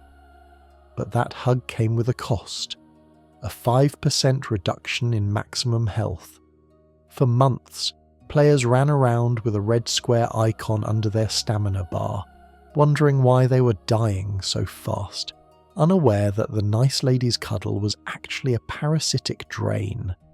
It's the most FromSoftware relationship mechanic imaginable. Intimacy kills you, but Fear's goal is noble in a twisted way. She wants to give Godwyn a second life as the Prince of Death. She wants to normalize zombies. She calls it the Age of the Duskborn. To stop her, or rather to enter her dream and claim the rune, we must fight her champion. We touch Fear as she sleeps and we are pulled into the deathbed dream. The sky is a swirling grey fog, and there, guarding the soul of his fallen friend, is Lich Dragon Fortisax. Truth number 91. Fortisax is the saddest dragon in the franchise. He isn't fighting you because he hates you. He's fighting you because he's lost his mind trying to save his best friend. Lore tells us that after Godwyn died, Fortisax entered his dream to fight the death within him, but he failed. The death corrupted him. Now he is a rotting, four-winged dragon wielding red and black lightning. He is a loyal dog guarding his master's grave, even though the master has been dead for centuries. The fight is a visual spectacle. Truth number 92. The lightning in this fight doesn't just track you, it follows you. Bolts of red electricity strike the ground, leaving lingering clouds of death blight. You have to keep moving, dancing around the massive legs of a dragon who looks like he's decomposing in real time. The music is bombastic, but underpinned with a mournful cello line. It's a tragedy set to thunder. Fans often debate the morality of this encounter. Are we the bad guys for killing him? Truth number 93. Yes and no. We are putting him out of his misery. Fortisax has been fighting a losing battle against the concept of death itself for an eternity. By killing him, we free him from his watch. It's a mercy killing, similar to Radahn, but more intimate. There is no festival here.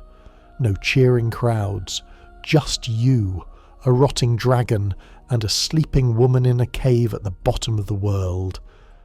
The death lightning incantation we get from his remembrance contains an obscure lore tidbit. It says that Fortisax was corrupted by the death he fought, and that his friendship with Godwyn was the catalyst for the ancient dragons making peace with Lindell. This dragon is the reason there was ever peace in the first place. He is a diplomat, a warrior, and a friend. And he dies alone in a dream, forgotten by the history books of the Golden Order. Upon defeating him, we return to the waking world. Fia is asleep, or perhaps dead. We take the mending rune of the Death Prince from her body. Truth number 94. This rune changes the rules of reality. If you use it at the end of the game, you don't just become Elden Lord, you legalize undeath. You create a world where life and death are part of a cycle again, rather than the eternal stagnant immortality of the Golden Order. It's a goth ending, sure, but it's arguably one of the most natural ones. It accepts that things end. This silence of deep-root depths is heavy after the battle. The water is still. Godwyn's fish corpse looms in the background, staring with dead eyes. You realise that you've now conquered the stars, Estelle, and the grave, Fortisax. You have faced the alien and the terrestrial, the future and the past. But the journey isn't over. The fire still needs to be lit. The mountain tops of the giants loom, above the clouds far, far away from this damp basement. We have cleared the hidden corners of the map, the places the developers tucked away for the explorers. Now we must return to the critical path. We must go to the roof of the world. As you step into the teleporter that will whisk you away from this gloom, you take one last look at Fia. She asked to be held, and she held you. In a game full of betrayals and gods who use us as pawns, she was honest about what she wanted. She wanted to be a mother to the dead, and in a way she succeeded. You leave her there, in the dark, and step into the light of the teleporter. The screen fades to white. The air gets colder, much colder. Grab your fur-lined cloak, Tarnished. We're going to the snow. We ascend from the crushing depths of the earth to the blinding white roof of the world. The transition is violent. One moment you're breathing the stagnant, corpse-filled air of the deep-root depths, and the next, your lungs are freezing shut in the thin atmosphere of the mountain tops of the giants. We ride the grand lift of Rold, the machinery groaning as it carries us to a place that the Golden Order tried very hard to wipe off the map. If Leyndell was a city of denial, the mountain tops are a monument to a successful genocide. The 10th brutally honest truth of our journey is that this region is empty, not because of lazy game design, but because Marika's armies were terrifyingly thorough. The landscape here is a graveyard of titans. Massive frozen corpses of giants litter the horizon, their hollow chests gaping open like caverns. It's a somber, quiet trek. The wind howls, obscuring your vision, and every few steps you're assaulted by the local wildlife, which includes giant hands, again, and birds that have seemingly evolved to hate you personally. This brings us to truth number 95. The environment here is more hostile than the bosses. The blizzard isn't just a visual effect, it's a shroud that hides the fact that you are walking through a crime scene. Our first major hurdle on this icy plateau is Castle Saul. It sits in the north, a fortress of cold stone and colder ghosts. Inside, we find Commander Neil. Truth number 96. Neil is the hardest retirement home security guard you will ever fight. He is an old veteran, missing a leg, summoning 2 spectral knights to do his fighting for him. It's a callback to the Commander O'Neill fight in Caelid, but dialed up to 11. The brutal honesty of this encounter is that Neil doesn't want to fight you. He is just guarding half of a medallion that leads to the Haligtree, protecting a master who is likely never coming back. The fight itself is a rhythm game of dodging, of lightning kicks and whirlwind attacks, but the lore here is the real kicker. An obscure lore tidbit found in the Eclipse Hotel description suggests that the Eclipse worshipped at Castle Saul was a failed ritual intended to restore a soul to a demigod, likely Godwyn, at Miquella's request. Niall isn't just a soldier, he's the caretaker of a failed miracle. He's guarding a prayer that went unanswered. Truth number 97 is that the veterans of Elden Ring are all fighting for lost causes.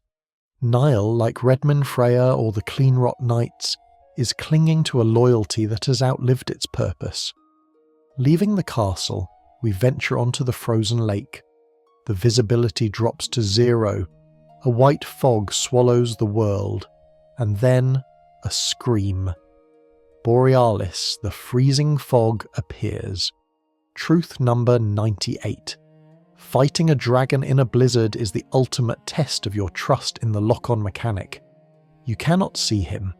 You can only see the red dot on your HUD and the sudden, massive health bar depleting as he screams ice at you. Borealis is a tragic figure, an ancient dragon who ruled these peaks but was grounded by the cold, his wings frozen to the ice. Now, he is just a part of the storm, a living hazard that screams at the wind, but these are just the opening acts. We're here for the main event.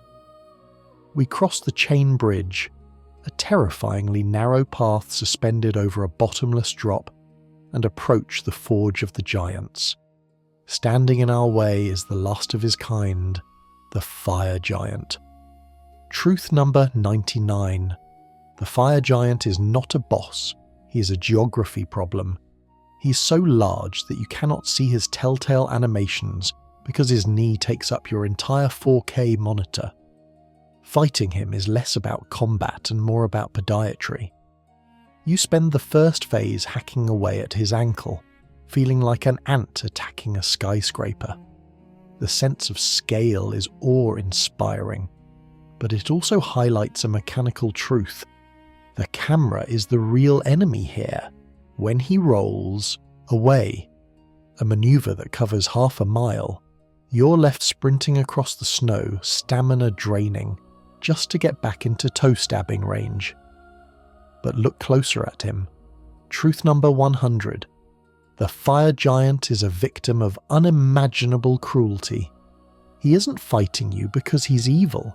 He's fighting you because he's been cursed with immortality to tend the flame of the god who lost the war. He is the lone survivor of his race, kept alive by Marika solely to ensure the forge never goes out, just in case she ever needed it. He has been alone on this peak for thousands of years, with only the corpse of his god for company. And where is that god? This brings us to the most disturbing design choice in the game, the face in his chest. Truth number 101. The Fell God isn't an abstract concept, it is a parasitic entity living in the giant's torso. When the giant enters Phase 2, the cutscene plays. He realizes he can't beat you with his club. In a moment of pure, desperate agony, he snaps his own leg, the one you've been damaging, and rips it off. He screams, not just in pain, but in prayer. He offers the limb to the face in his chest, awakening the eye of the Fell God. It is a moment of body horror that rivals Godric's grafting, but it feels different. Godric did it for vanity. The Fire Giant does it for survival. The brutal honesty is that you have pushed this lonely, broken creature to the point where self-mutilation is his only option. He erupts in fire, the face in his chest opening its single massive eye to stare at you. Fans have long debated the nature of the Fell God. Is it an outer god like the Greater Will? Or is it a manifestation of the Crucible? The fact that the Golden Order hunted the giants to extinction suggests they feared this fire above all else. Truth number 102. The Golden Order is terrified of anything it cannot control. They couldn't control the fire, so they killed everyone who knew how to use it, except for one guy whom they enslaved. It's the ultimate pragmatic evil. The fight in Phase 2 is a chaotic mess of fireballs and rolling. The giant, now crawling on his hands and knees, is pathetic and terrifying in equal measure. He vomits fire, he summons meteors.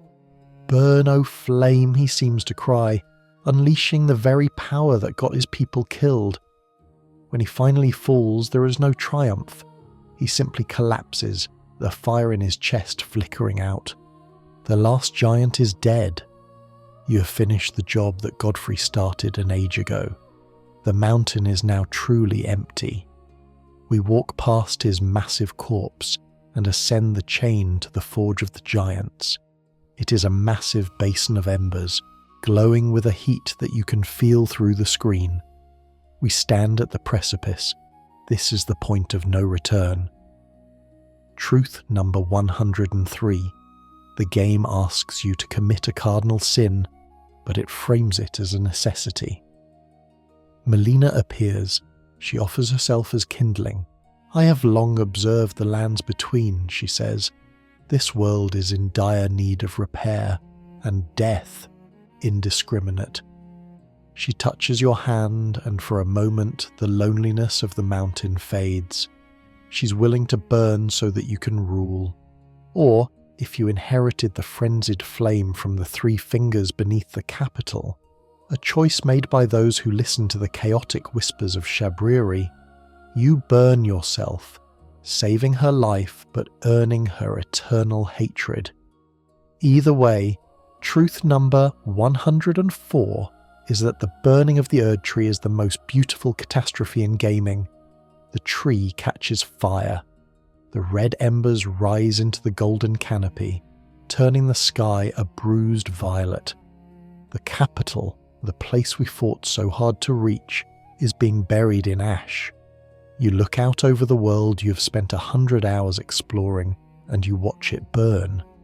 It's a somber realization. To save the world, you had to break it. The screen fades to black. We are drifting through time and space now. The burning of the tree has disrupted the fabric of reality. We're waking up in a place that shouldn't exist, a place that exists outside of time. The wind of the mountains is gone, replaced by the roar of a tornado. We are no longer on the ground, we are in the sky. Farum Azula awaits, the city of dragons, suspended in an eternal storm. We have killed the last giant. Now we must kill the shadow of the Golden Order itself. The journey has taken a toll. We are covered in the ash of the tree and the snow of the peaks. But the hardest fight is yet to come, because the man holding the rune of death is the same man who taught us that death was something to be feared. We wake up nowhere, or rather we wake up everywhere at once, suspended in the eye of a storm that exists outside the calendar. If the mountaintops felt like the roof of the world, crumbling Farum Azula is the attic that hasn't been cleaned since the dawn of time. Floating debris, swirling tornadoes, and ancient temples smashed together like a geological car crash. The 11th brutally honest truth of our journey is that Farum Azula is the game's final exam on platforming, and it is graded on a curve of absolute vertigo. You aren't just fighting enemies here, you are fighting gravity, and gravity has a much higher kill count than any demigod. As we navigate the floating ruins, dodging lightning and beastmen who throw boomerangs made of their own bones, we inevitably stumble into the Dragon Temple, and there, waiting for us, is the community's collective trauma. Truth number 105. The Godskin duo is FromSoftware's way of asking, "Are you having fun yet?" This fight is widely considered the lowest point of fair design in the game. You walk into a room and face the Godskin Noble, the fat one, and the Godskin Apostle, the skinny one, simultaneously. It's a resurgence of the Ornstein and Smooth archetype, but without the pillars to separate them or the distinct pacing that made the original duo iconic. Here, It's just a mosh pit of black fire and rolling blubber.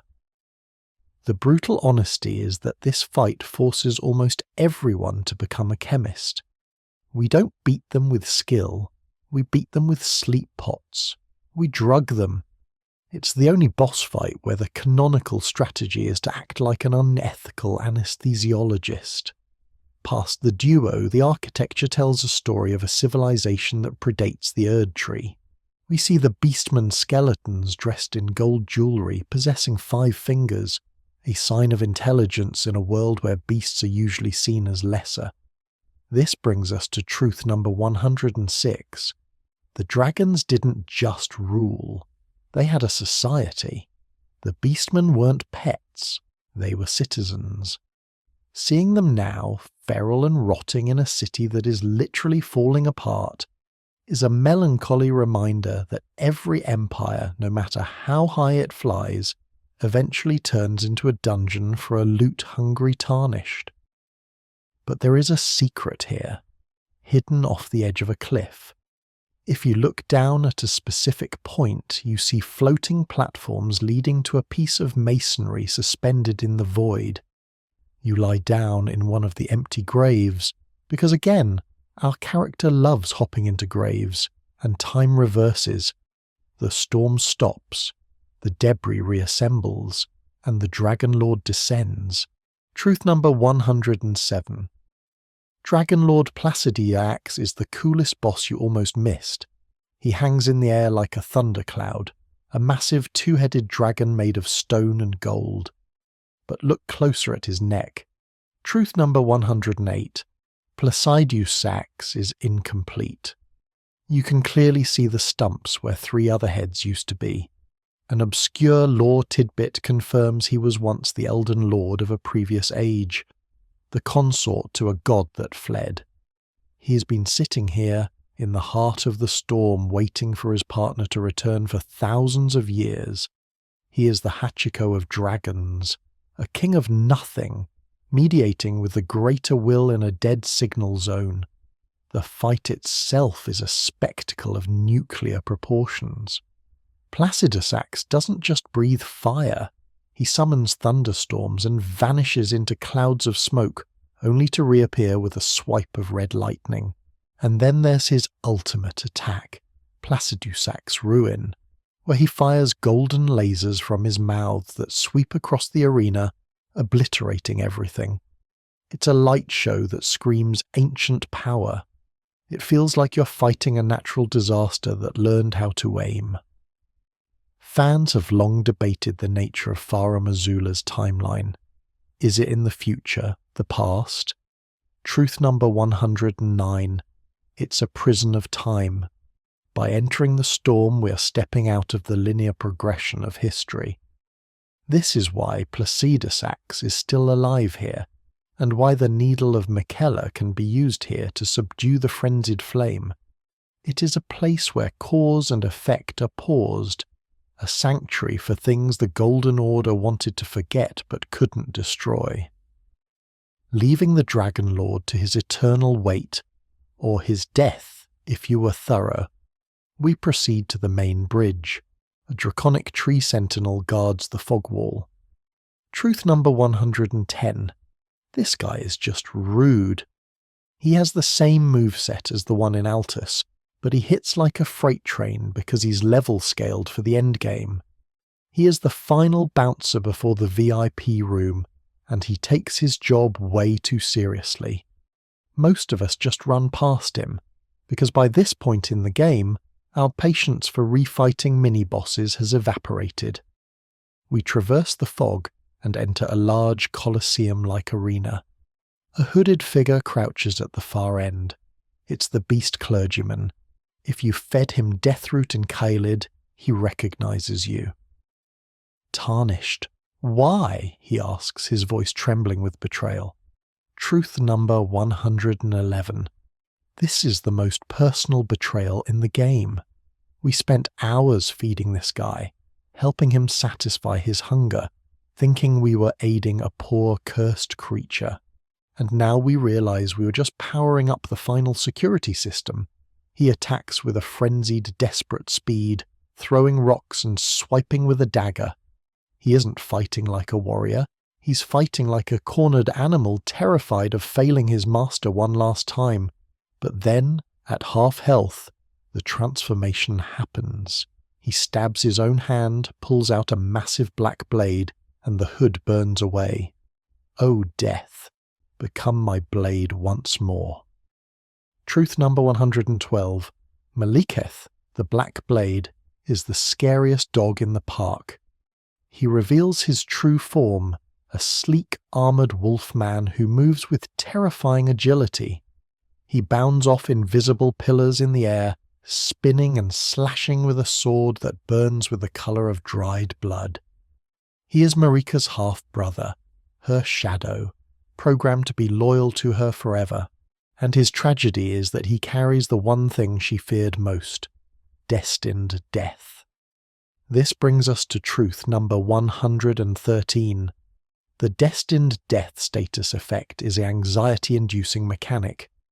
When Maliketh hits you, your health bar turns grey and shrinks. You literally lose your maximum HP. It's a mechanic that says, some wounds don't heal. In a game where we are used to chugging a flask and being fine, Maliketh reminds us that mortality is a very real threat. He is the only boss who can make you feel fragile even at level 150. The lore behind Maliketh is heavy with regret. He sealed the rune of death into his own flesh to protect it, to ensure no one could ever use it to kill a god again. He became the villain the world needed him to be, the death of the demigods, all to serve Marika's vision of an eternal order. And how did she repay him? She betrayed him, shattered the ring, and left him alone in a crumbling city to go mad with hunger. Truth number 114.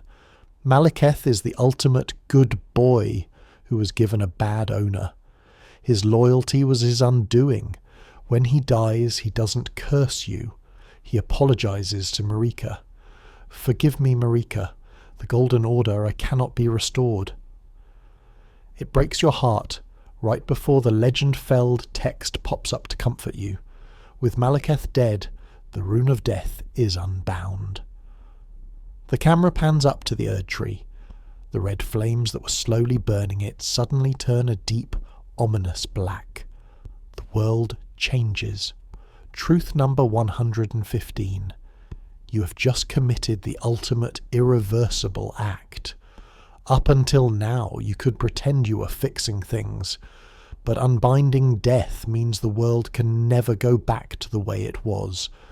The immortality of the Golden Order is gone. You have reintroduced the concept of the end to a world that had forgotten it. We fade out of Farum Azula, the storm raging behind us. We are transported back to Leyndell, but it's not the Golden City we remember. It is the Ashen capital. The streets are buried in grey drifts. The light is gone. The music is gone, replaced by the hollow sound of wind. But before we march to the final confrontation at the tree, there is one loose end. A massive rotting loose end in the north. We have the rune of death, but we still have a competitor, a goddess who has never known defeat. She is waiting at the roots of another tree, the Haligtree, dreaming of a brother who isn't there. We check our inventory. We have the power to kill a god now, but the woman we're about to visit has been killing things much stronger than us for a very long time, and she heals every time she hits you. So take a deep breath, stretch your fingers, maybe drink some water, because the next leg of our journey takes us to the hardest challenge in modern gaming. We're going to meet Malenia, and she has a lot of pent-up aggression to work through. We have unsealed death, but before we march into the ash of the capital, we must tie up the loose end that has been festering in the snowy north. We find two halves of a secret medallion, hoist them at the lift of Rold, and descend into a hidden path. The consecrated snowfield is a blinding white void. where you can't see 5 feet in front of your face, but if you survive the spectral dragonkin and the wolf-riding archers, who possess aimbot technology that would get them banned from any competitive shooter, you arrive at Ordina, Liturgical Town. Truth number 116. The puzzle to enter the Haligtree is the most stressful game of the floor is lava you will ever play. You enter an Evergull, the lights go out, and an invisible Black Knife assassin starts stalking you. You can't see them, but you can hear their footsteps and the sickening crunch of a backstab animation starting. It's pure paranoia fuel. You're scrambling over rooftops, lighting candles, praying that the archers don't knock you off into the waiting arms of an invisible murderer. It is a filter designed to ensure that only the most determined or stubborn lore hunters make it through. But once the seal breaks, we arrive at Miquella's Haligtree. And honestly, it is the most beautiful location in the game. It is a massive, spiraling tree, larger than a city, grown by a demigod who wanted to create a home for everyone the Golden Order rejected. Truth number 117. The Haligtree is a sanctuary for the unwanted. We see misbegotten, Albinaurics, and battle mages living here. Miquella, the twin brother of Malenia, created this place because he realized the Golden Order couldn't cure his sister's rot. He abandoned fundamentalism to create unalloyed gold, a magic capable of warding off the influence of outer gods. The tragedy is palpable. This was supposed to be a utopia, a paradise for the marginalized. But Miquella is gone, kidnapped by Morg, and the tree is dying. The sanctuary has become a hospice. Descending the branches brings us to truth number 118. Gravity is still the true Elden Lord. The upper levels of the Haligtree are a platforming nightmare.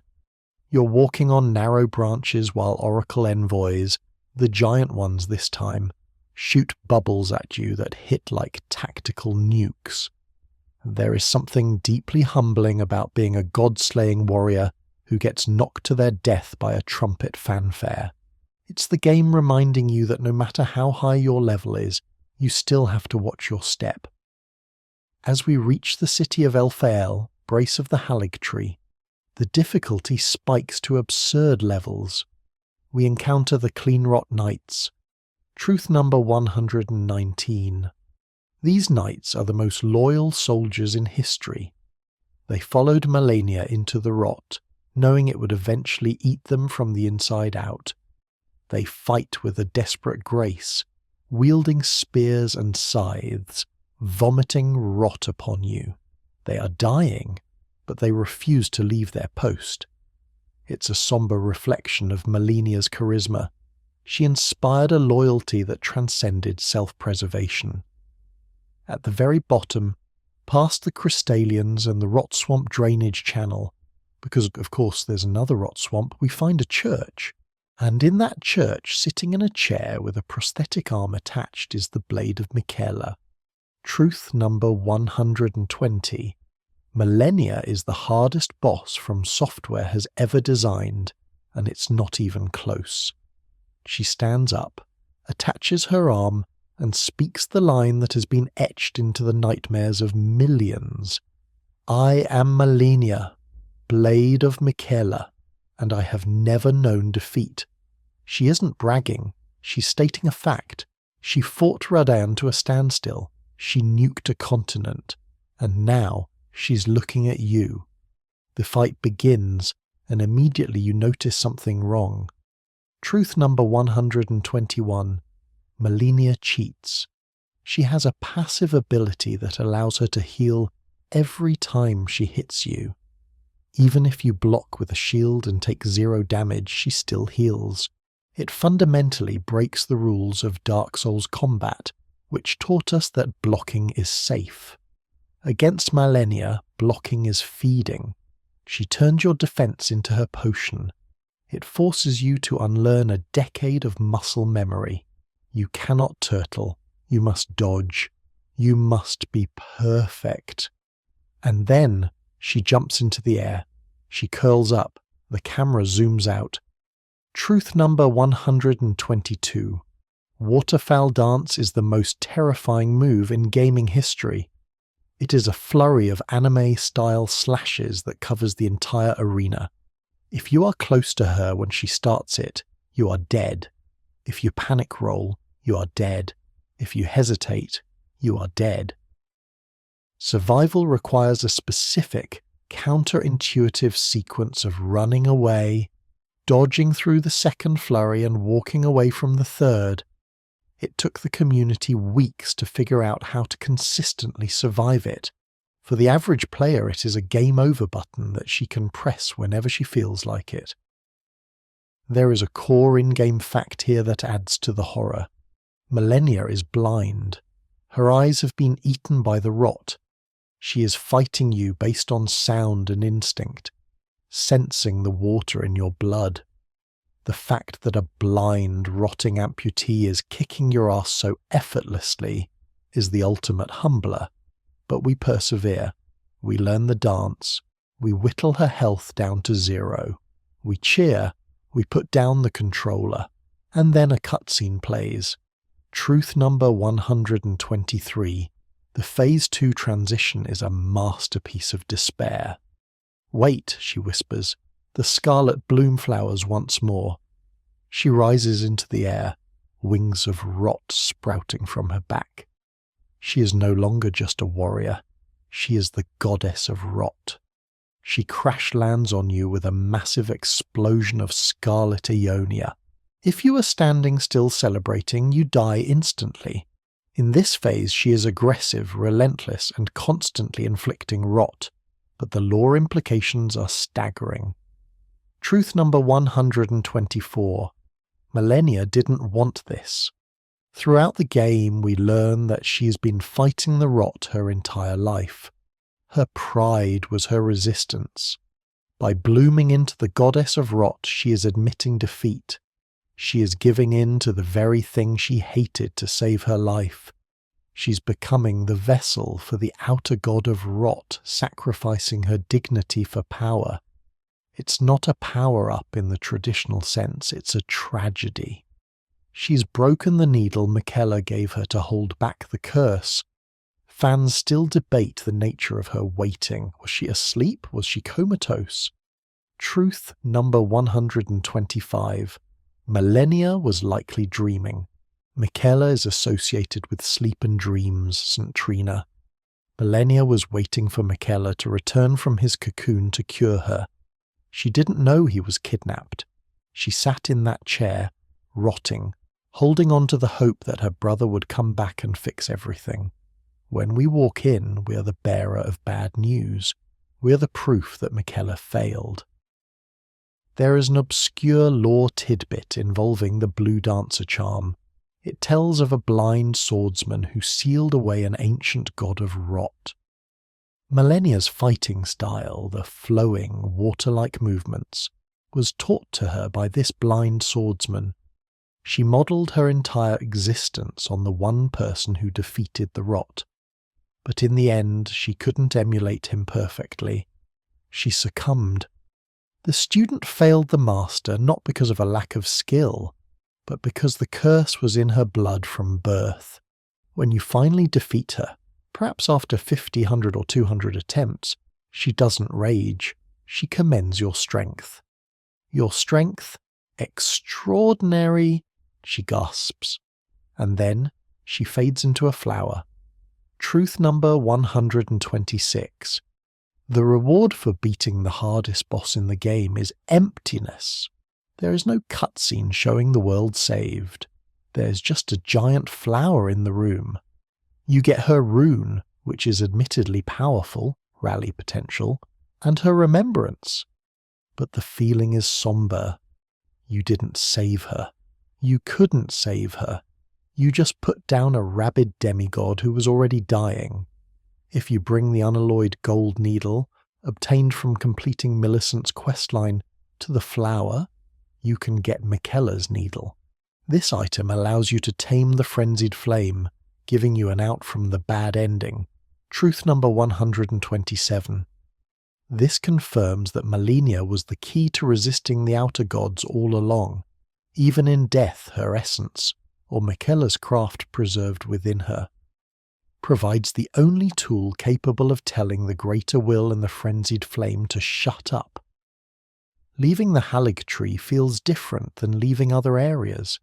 You feel lighter, unburdened by the stress of the fight, but also heavy with the knowledge of what you destroyed. The Haligtree was the last hope for a different kind of order in the lands between, one based on empathy and healing rather than dogma. And we invaded it, killed its guardians and slew its protector. We are the bad guys here. We are the wrecking ball that smashed the only hospital in a war zone. The snow crunches under our boots as we return to the surface. The wind is howling. The Erdtree in the distance is black and burning. The world is ending. We have the rune of death. We have the strength of the rot goddess. We have cleared the board.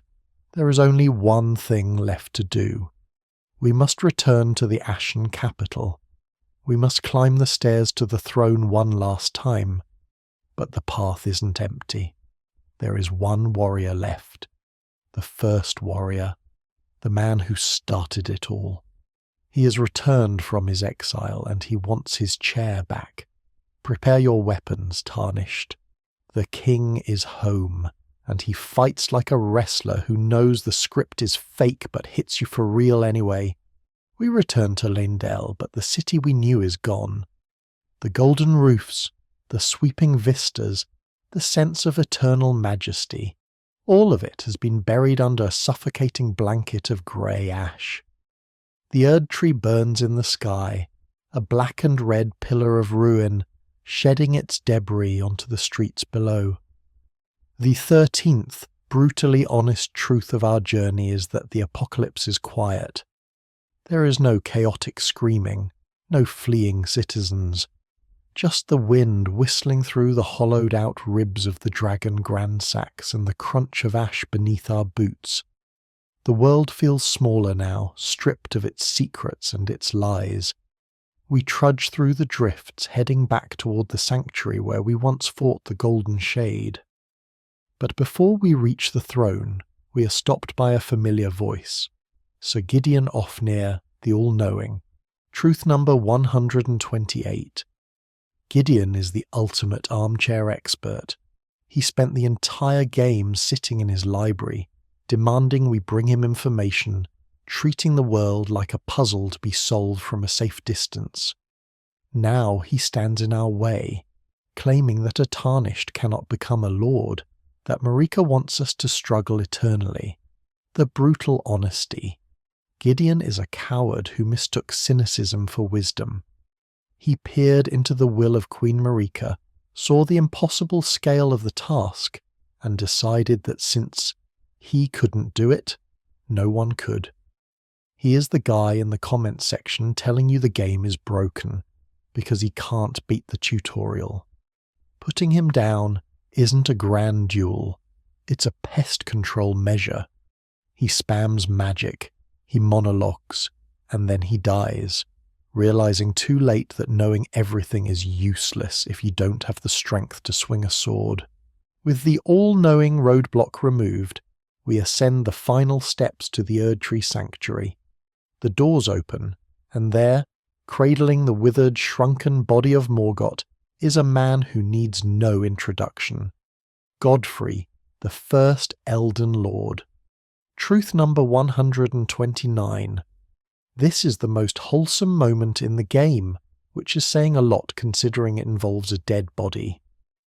Godfrey holds his son, the son Marika rejected, the son who was thrown in a sewer, and calls him Morgott, not Omen, not monster.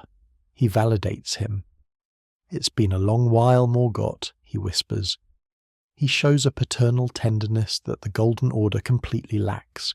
It confirms that while Marika was the god of the family, Godfrey was the only actual parent. He stands up, his massive battle-axe resting on his shoulder, the spectral Leon Sarosh clinging to his back.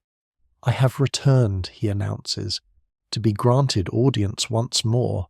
Truth number 130. Godfrey is us. He is the first tarnished. He was the one who was banished, who marched into the Badlands, who lived and died and came back. He is the mirror image of the player character, just bigger, louder, and with a much better beard.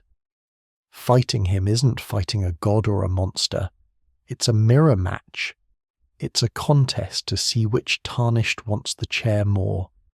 The fight begins, and immediately you feel the difference.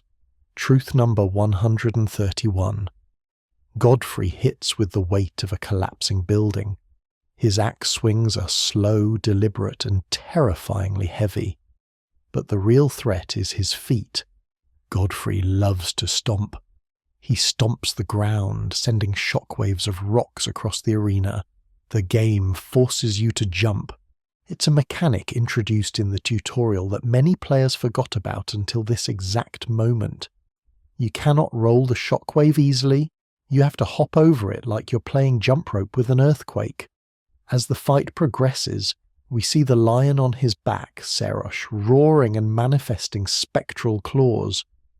This brings us to truth number 132. The lion isn't a pet, it's a straitjacket. An obscure lore tidbit reveals that when Godfrey became Elden Lord, he took Serosh upon his back to suppress his lust for battle. He literally carried a beast to tame the beast within himself. He had to conduct himself like a lord, so he put a leash on his own rage. It's a metaphor for civilization, the suppression of primal instincts to fit into a polite society. But then we hurt him. We push him to the brink, and the polite society breaks. The mid-fight cutscene is one of the most visceral transformations in the game. Godfrey drops to one knee. "That will be all," he says to the lion. "Thou didst me good service." And then, with his bare hands, he kills Serosh.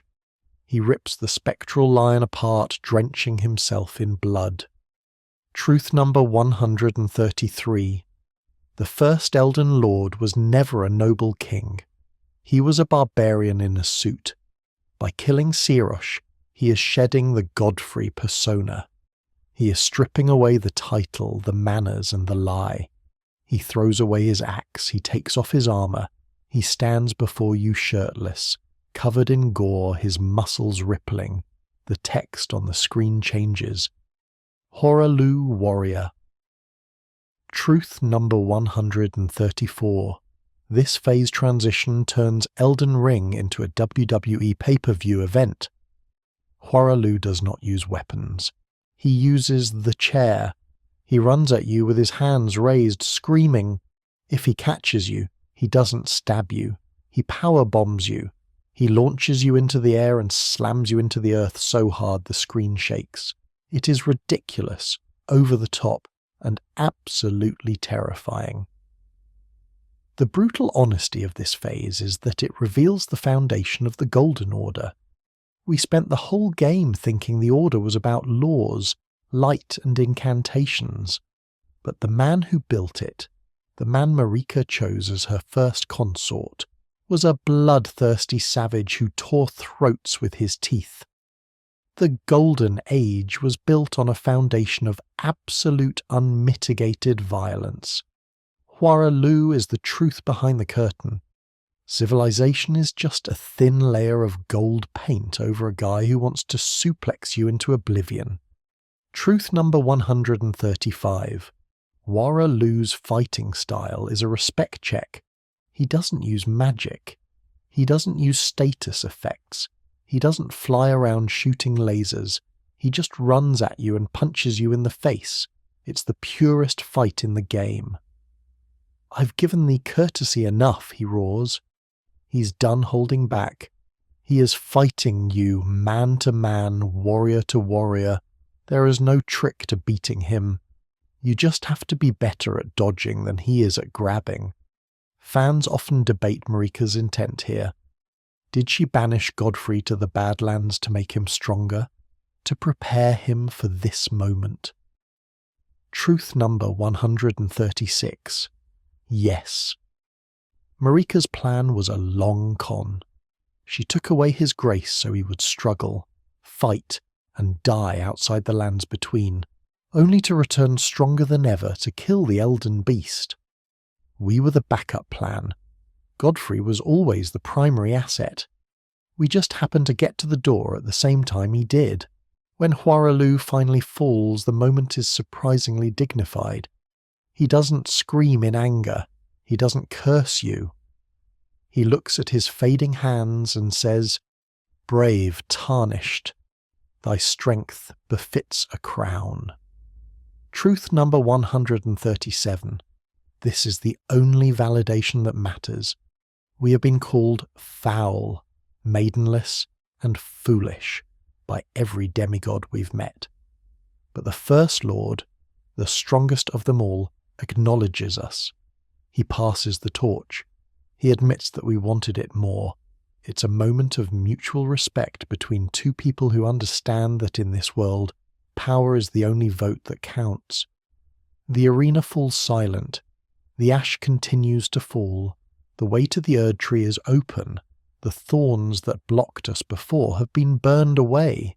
There are no more gatekeepers, no more kings, no more generals, just the burning tree and whatever is hiding inside it. We take a moment to catch our breath. We swap out our talismans, we repair our equipment.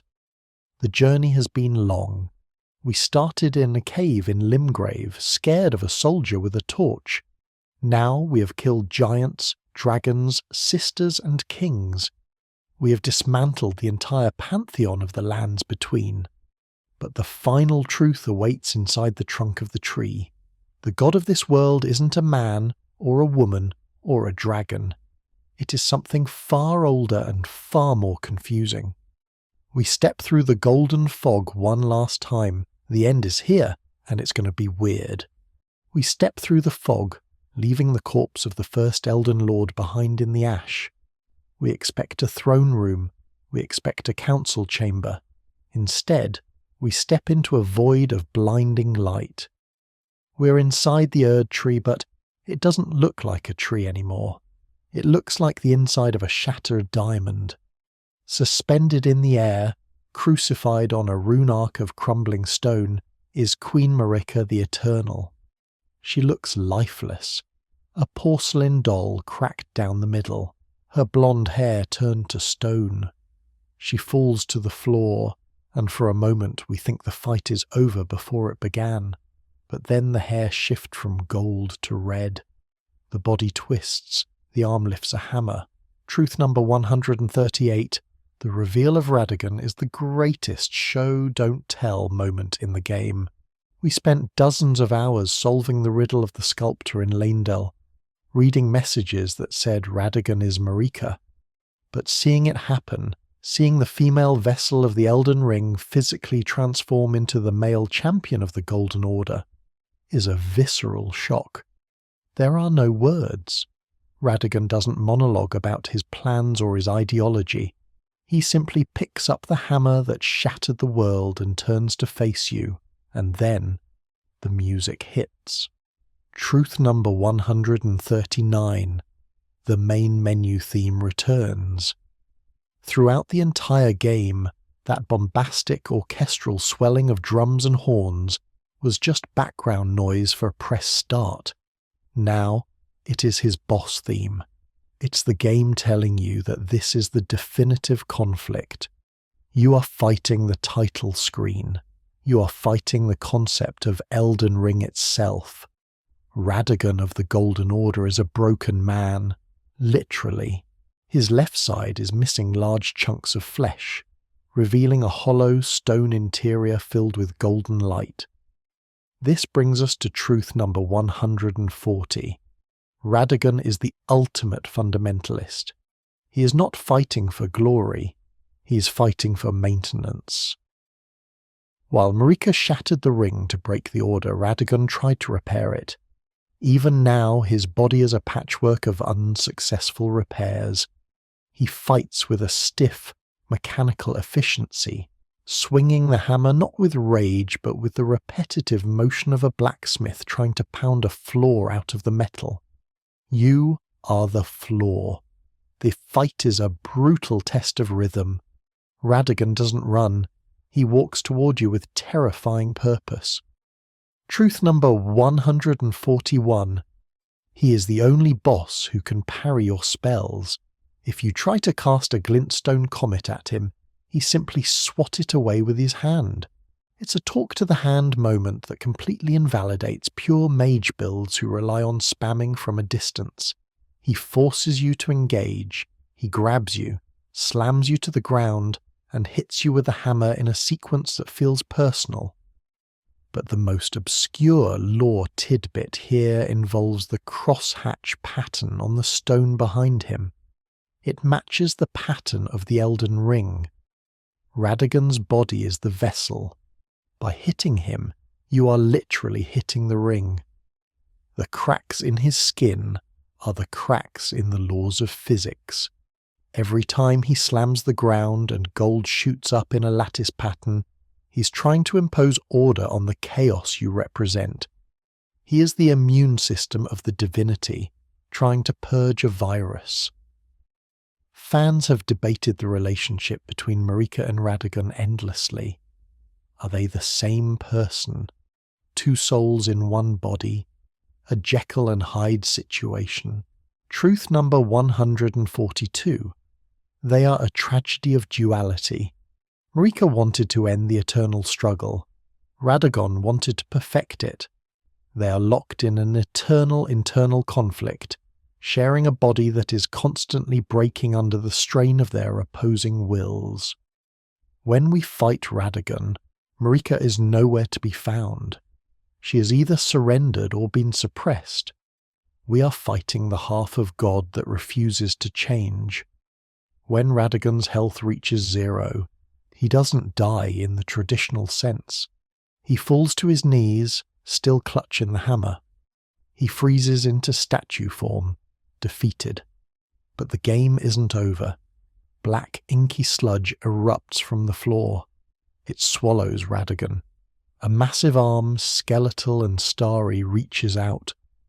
We are transported to a new arena. Infinite water. Pillars of golden trees stretching into the distance. And rising from the black goo is the Elden Beast. Truth number 143. The final boss of Elden Ring is a majestic cosmic amoeba that everyone hates. It is a creature of pure starlight, a translucent dragon slug with wings made of nebulae. It is beautiful. It is awe-inspiring. And it is the most frustrating cardio session in the history of gaming. The Elden Beast's primary mechanic is swimming away. You run toward it, stamina draining, and just as you get close enough to swing your sword, it dives underwater and resurfaces 3 zip codes away. This brings us to truth number 144. The lack of torrent in the final fight is a criminal oversight. We have a spectral horse. We're in a giant lake. The boss moves at max speed. Why are we running on foot? The community has begged for this patch for years. Fighting the beast feels less like a duel and more like a marathon. You spend 80% of the fight running and 20% actually fighting. It turns the climax of the game into a jogging simulator. But let's talk about what the beast actually is. A core in-game fact found in the Elden Star's incantation description states, "It is said that long ago, the Greater Will sent a golden star bearing a beast into the lands between, which would later become the Elden Ring." Truth number 145. The Elden Beast is the Elden Ring. It's not a guardian. It is the living incarnation of the laws of reality. It is an alien parasite sent by an outer god to colonize the planet. The glowing nervous system inside its translucent body is the same shape as the runes we've been collecting. We are fighting the physical manifestation of the game's logo.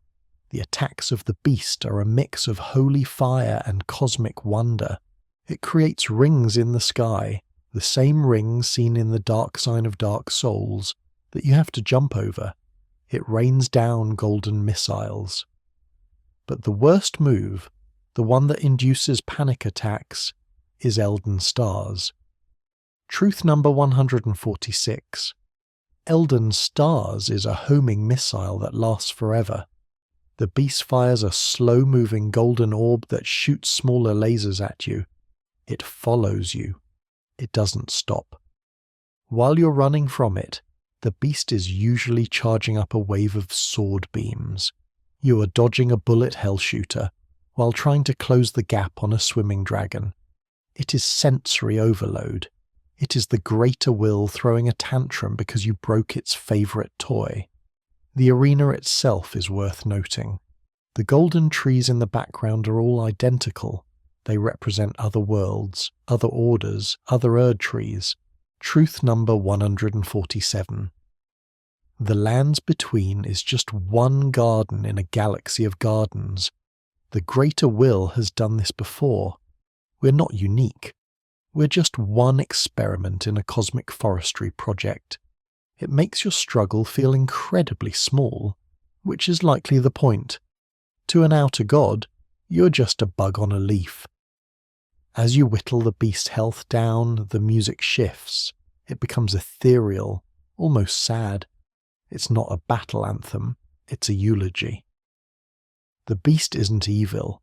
It's just an animal following its programming. It doesn't understand why you are hurting it. It was sent here to bring order, and now a guy with a stick is beating it to death. When the final blow lands, the words, "God slain," appear on the screen, not legend felled, not enemy defeated, God slain. Truth number 148. You have killed the concept of governance.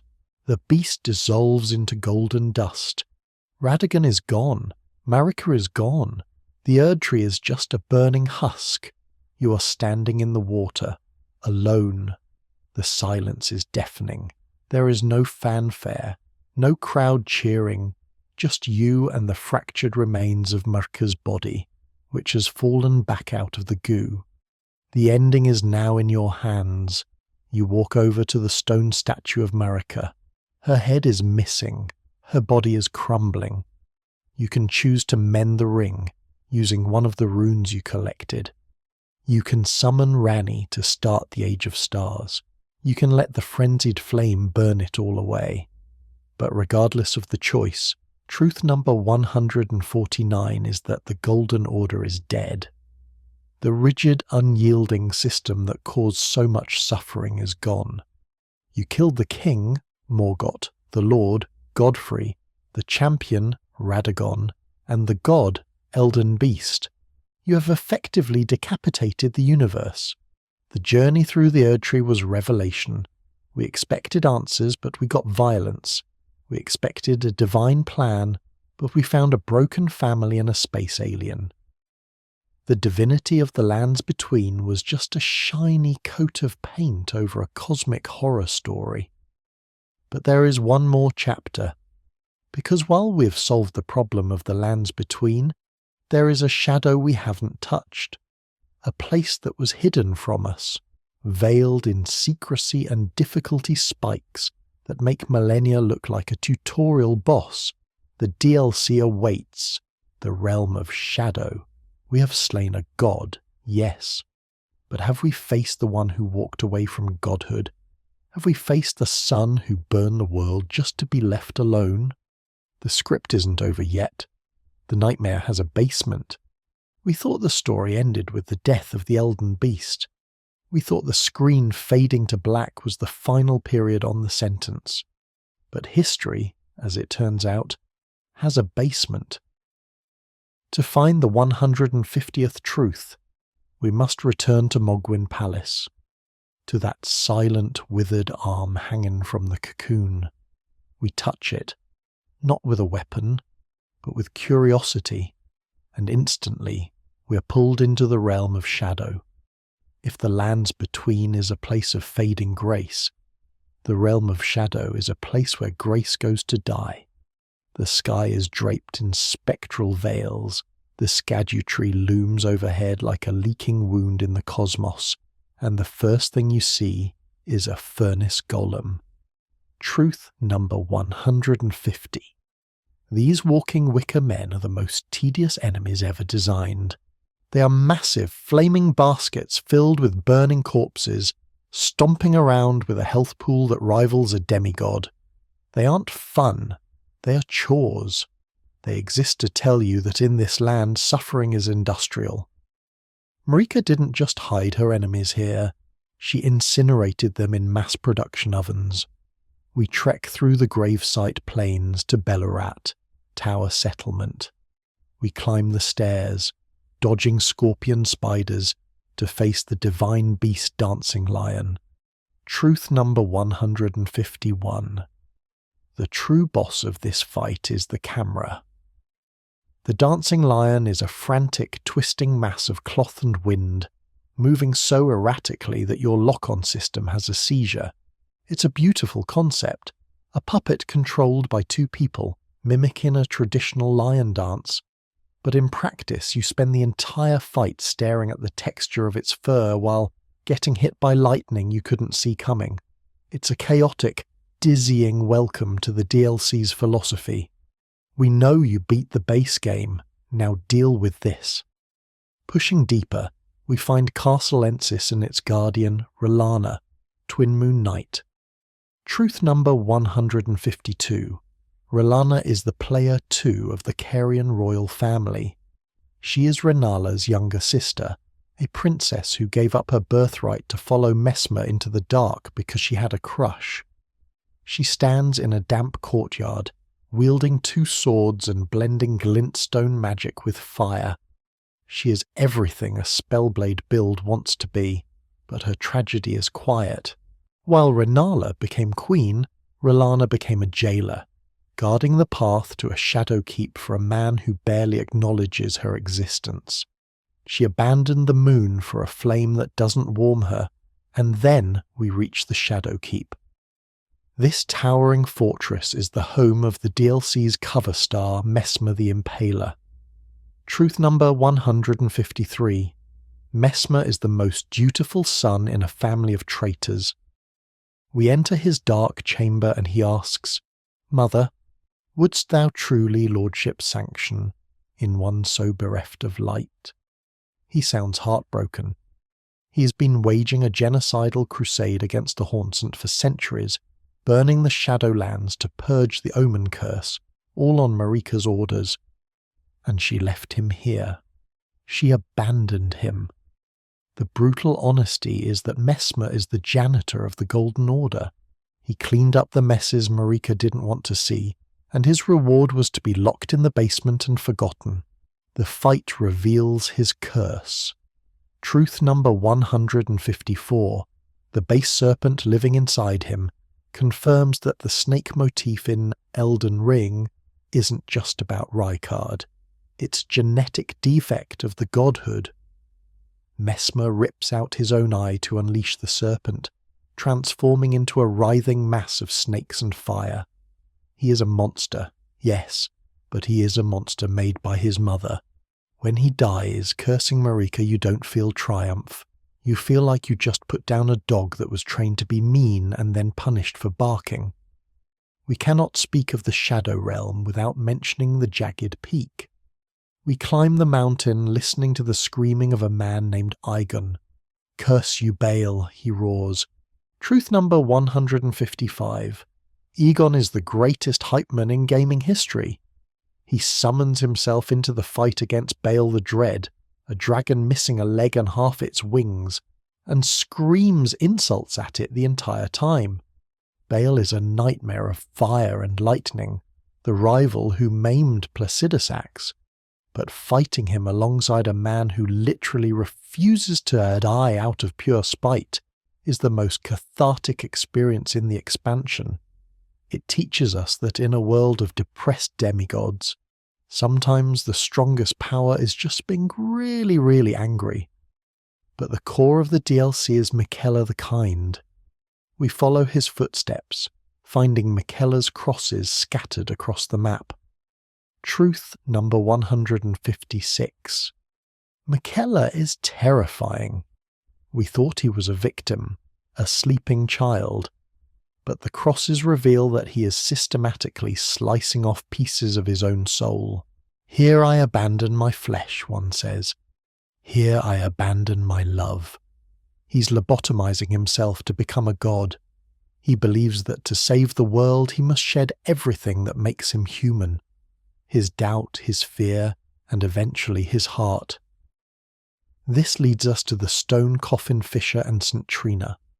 Truth number 157. St. Trina is the love Miquella threw away. We find her as a flower woman in a deep purple cave, abandoned and dying. She asks us to kill Miquella, not out of hate, but out of mercy. Godhood would be a cage, she warns. Miquella is walking into the same trap his mother did, stripping away his humanity to fit into the divine mould.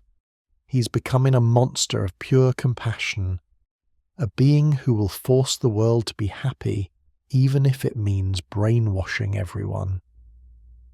The climax takes us to Ene Ilim, the spiral tower reaching for the gate of divinity. We face Leda and her allies in a massive NPC brawl. Truth number 158. This battle royale is a heartbreaking test of ideology. These were the people we travelled with: Freya, Mor, Dane. Now, Miquella's charm has broken, or rather solidified, into fanaticism. We have to kill the friends we made along the way because they are too loyal to a god who doesn't care about them. It's a brutal reminder that faith without question leads to fratricide. And finally, we ascend the stairs to the gate of divinity. Miquella is there, but he isn't fighting alone. He calls forth his promised consort, the soul of Radahn, forced into the body of Mog. Truth number 159. Promised consort Radahn is the hardest challenge in the franchise, pushing the limits of what a human reaction time can handle. He is Prime Radahn. He moves at the speed of light. He dual-wields great swords. He uses blood flame from Mog's body and gravity magic. It is an assault on the senses. But Phase 2 is where the brutal honesty peaks. Miquella descends from the gate and climbs onto Radahn's back. Truth number 160. History is repeating itself. Just as Godfrey carried Serosh to suppress his rage, Radahn is carrying Miquella, but this time the passenger is the pilot. Miquella's hair glows with holy light, turning every one of Radahn's attacks into a blinding orbital laser strike. The visual clutter is blinding. You are fighting inside a flashbang grenade. The lore implications of this final boss are disturbing. Radahn didn't agree to this. Mog didn't agree to this. Miquella, the kind, desecrated his half-brother's corpse and pulled his other half-brother's soul out of the afterlife to stitch together a Frankenstein puppet king. Truth number 161. Miquella is the true villain. He has bewitched everyone. When he grabs you in the fight, he doesn't damage you, he hugs you. If he hugs you twice, Heartstolen appears on the screen. You lose. Not because you died, but because you became his slave. It is the most chilling game over condition possible. You survive, but you're no longer you. Defeating Radahn and Miquella is an exercise in perfection. You must dodge the pillars of light, the clones, the gravity pulls. When they finally fall, Miquella fades away, leaving behind only a memory. We see a young Miquella sitting in a chair whispering his wish. Lord Brother, I'm going to be a god. If we honour our part of the vow, promise me you'll be my consort. The screen fades. Truth number 162. The ending of the DLC is silence. There is no grand cutscene of the world changing, no throne, just a quiet confirmation that Miquella's dream was childish. He wanted to make the world gentler, but he used mind control, necromancy, and war to do it. He was a child playing with forces he didn't understand, trying to force a happily ever after on a world that thrives on conflict. We stand at the gate of divinity. The Erdtree still looms. The veil is still there. We have killed the last demigod. We have killed the memory of the greatest warrior. We have killed the kindest soul in existence. The journey is truly over. From the first step in Limgrave to the final swing in the realm of shadow, we have seen it all. We have seen the vanity of Godric, the rot of Malenia, the hunger of Ricard, and the naivety of Miquella. We have learned that order is just a fancy word for control, and that grace is often just a leash. We are the tarnished. We are the lord of nothing but ash and memories. And honestly, that's enough. We survived. In a world designed to kill us, existence itself is the ultimate victory. The fire at the sight of grace has burned down to glowing coals. The wind has died down, leaving a heavy, comfortable silence in the air. The enemies have stopped respawning in your mind. The map is filled out. The inventory is full. You can take off the armor now, put down the controller. The screen is dimming. The pixels fading into a soft, dark blur. We have walked a long road together, you and I. We have climbed the mountains of giants and swum in the lakes of rot. We have dodged the lightning of dragons and the bubbles of envoys. We have heard the screams of the damned and the whispers of the divine. It's a lot to carry, isn't it? All those names, all those tragedies. But you don't have to carry it anymore. The story is told, the ink is dry. The bosses are sleeping in the code, waiting for the next cycle. But for you, the cycle is broken. You have reached the end of the script. Listen to the hum of the fan. Feel the weight of the blanket. Let the tension in your shoulders uncoil, just like a great rune fading after use. The lands between will be there if you ever decide to return, but for tonight, you are safe in a realm where no red bars appear at the bottom of your vision. Close your eyes, let the golden light fade into a gentle, velvet black. You have fought well, Tarnished. You have earned this rest. Sweet dreams.